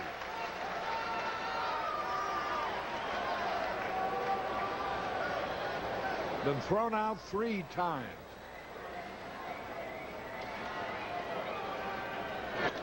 Popped it up. And Will Clark makes the catch. 2 away. Will Clark was a gambling man and perhaps a thinking man. You let that ball drop, you get the force out at second base and take the speediest of the Cub base runners off the base. But he didn't want to gamble, not knowing where Landrum was with his back to him on that pop-up. There now is Chico Walker 0 for 3 today.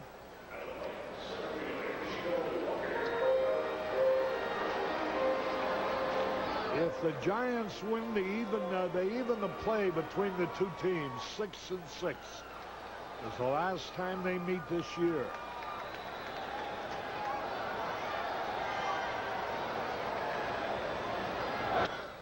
Foul ball back. The skies have darkened now. A little bit on the cloudy side. We may get a little rain. All the American League Baseball, with the exception of the White Sox leading at Texas 4-1 in the bottom of the 6th, are over. And one game to be played tonight. Milwaukee and California. Again the throw over there. Sud Landrum having trouble reading Righetti's move to first base on the last pitch. He was on his way back to first when the pitch was towards the plate. Again, he throws over there.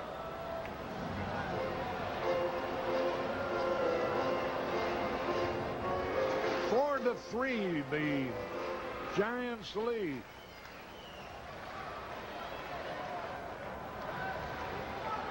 Cubs won 3-2, 2-1. Giants now lead 4-3 today. That evens the count, a ball and a strike. Game about 3 hours old. 27,875 on hand.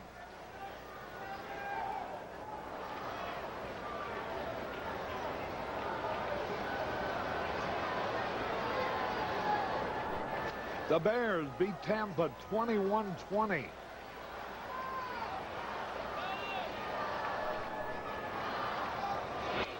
Swung and he fouled it back. 1 ball, 2 strikes.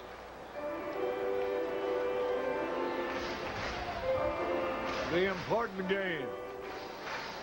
Havana came from behind and beat the Mets again, 7-5. The Dodgers scored 3 in the 8th, beat the Pirates 5-1, and took the series 3 out of 4 at Pittsburgh. That's why if the Pirates have to play the Dodgers, they got to be prepared for pretty doggone good pitching and experienced pitching.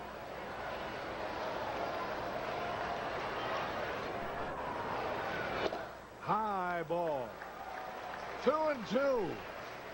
Mark Grace would be next.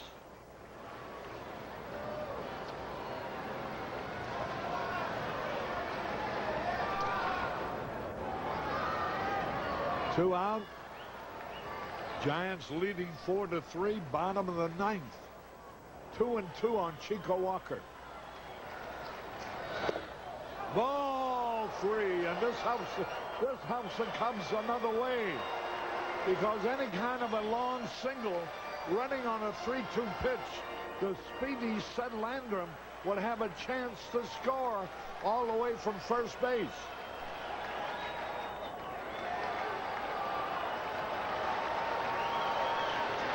Three balls, 2 strikes. The crowd is alive. There goes a runner. Bong, and he fouled it back.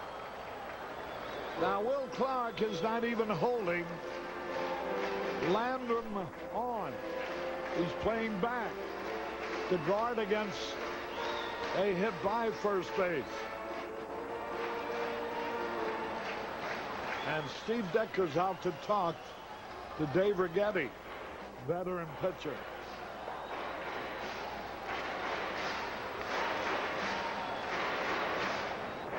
Boy, oh boy. Remember when Righetti used to throw the ball through a brick wall? He had a lot of saves. I think he had 46 one year with the Yankees. 3 balls, 2 strikes. Listen to the crowd. There goes the runner. Ball 4. The tying runs at second. The winning run at first. 2 out. And here is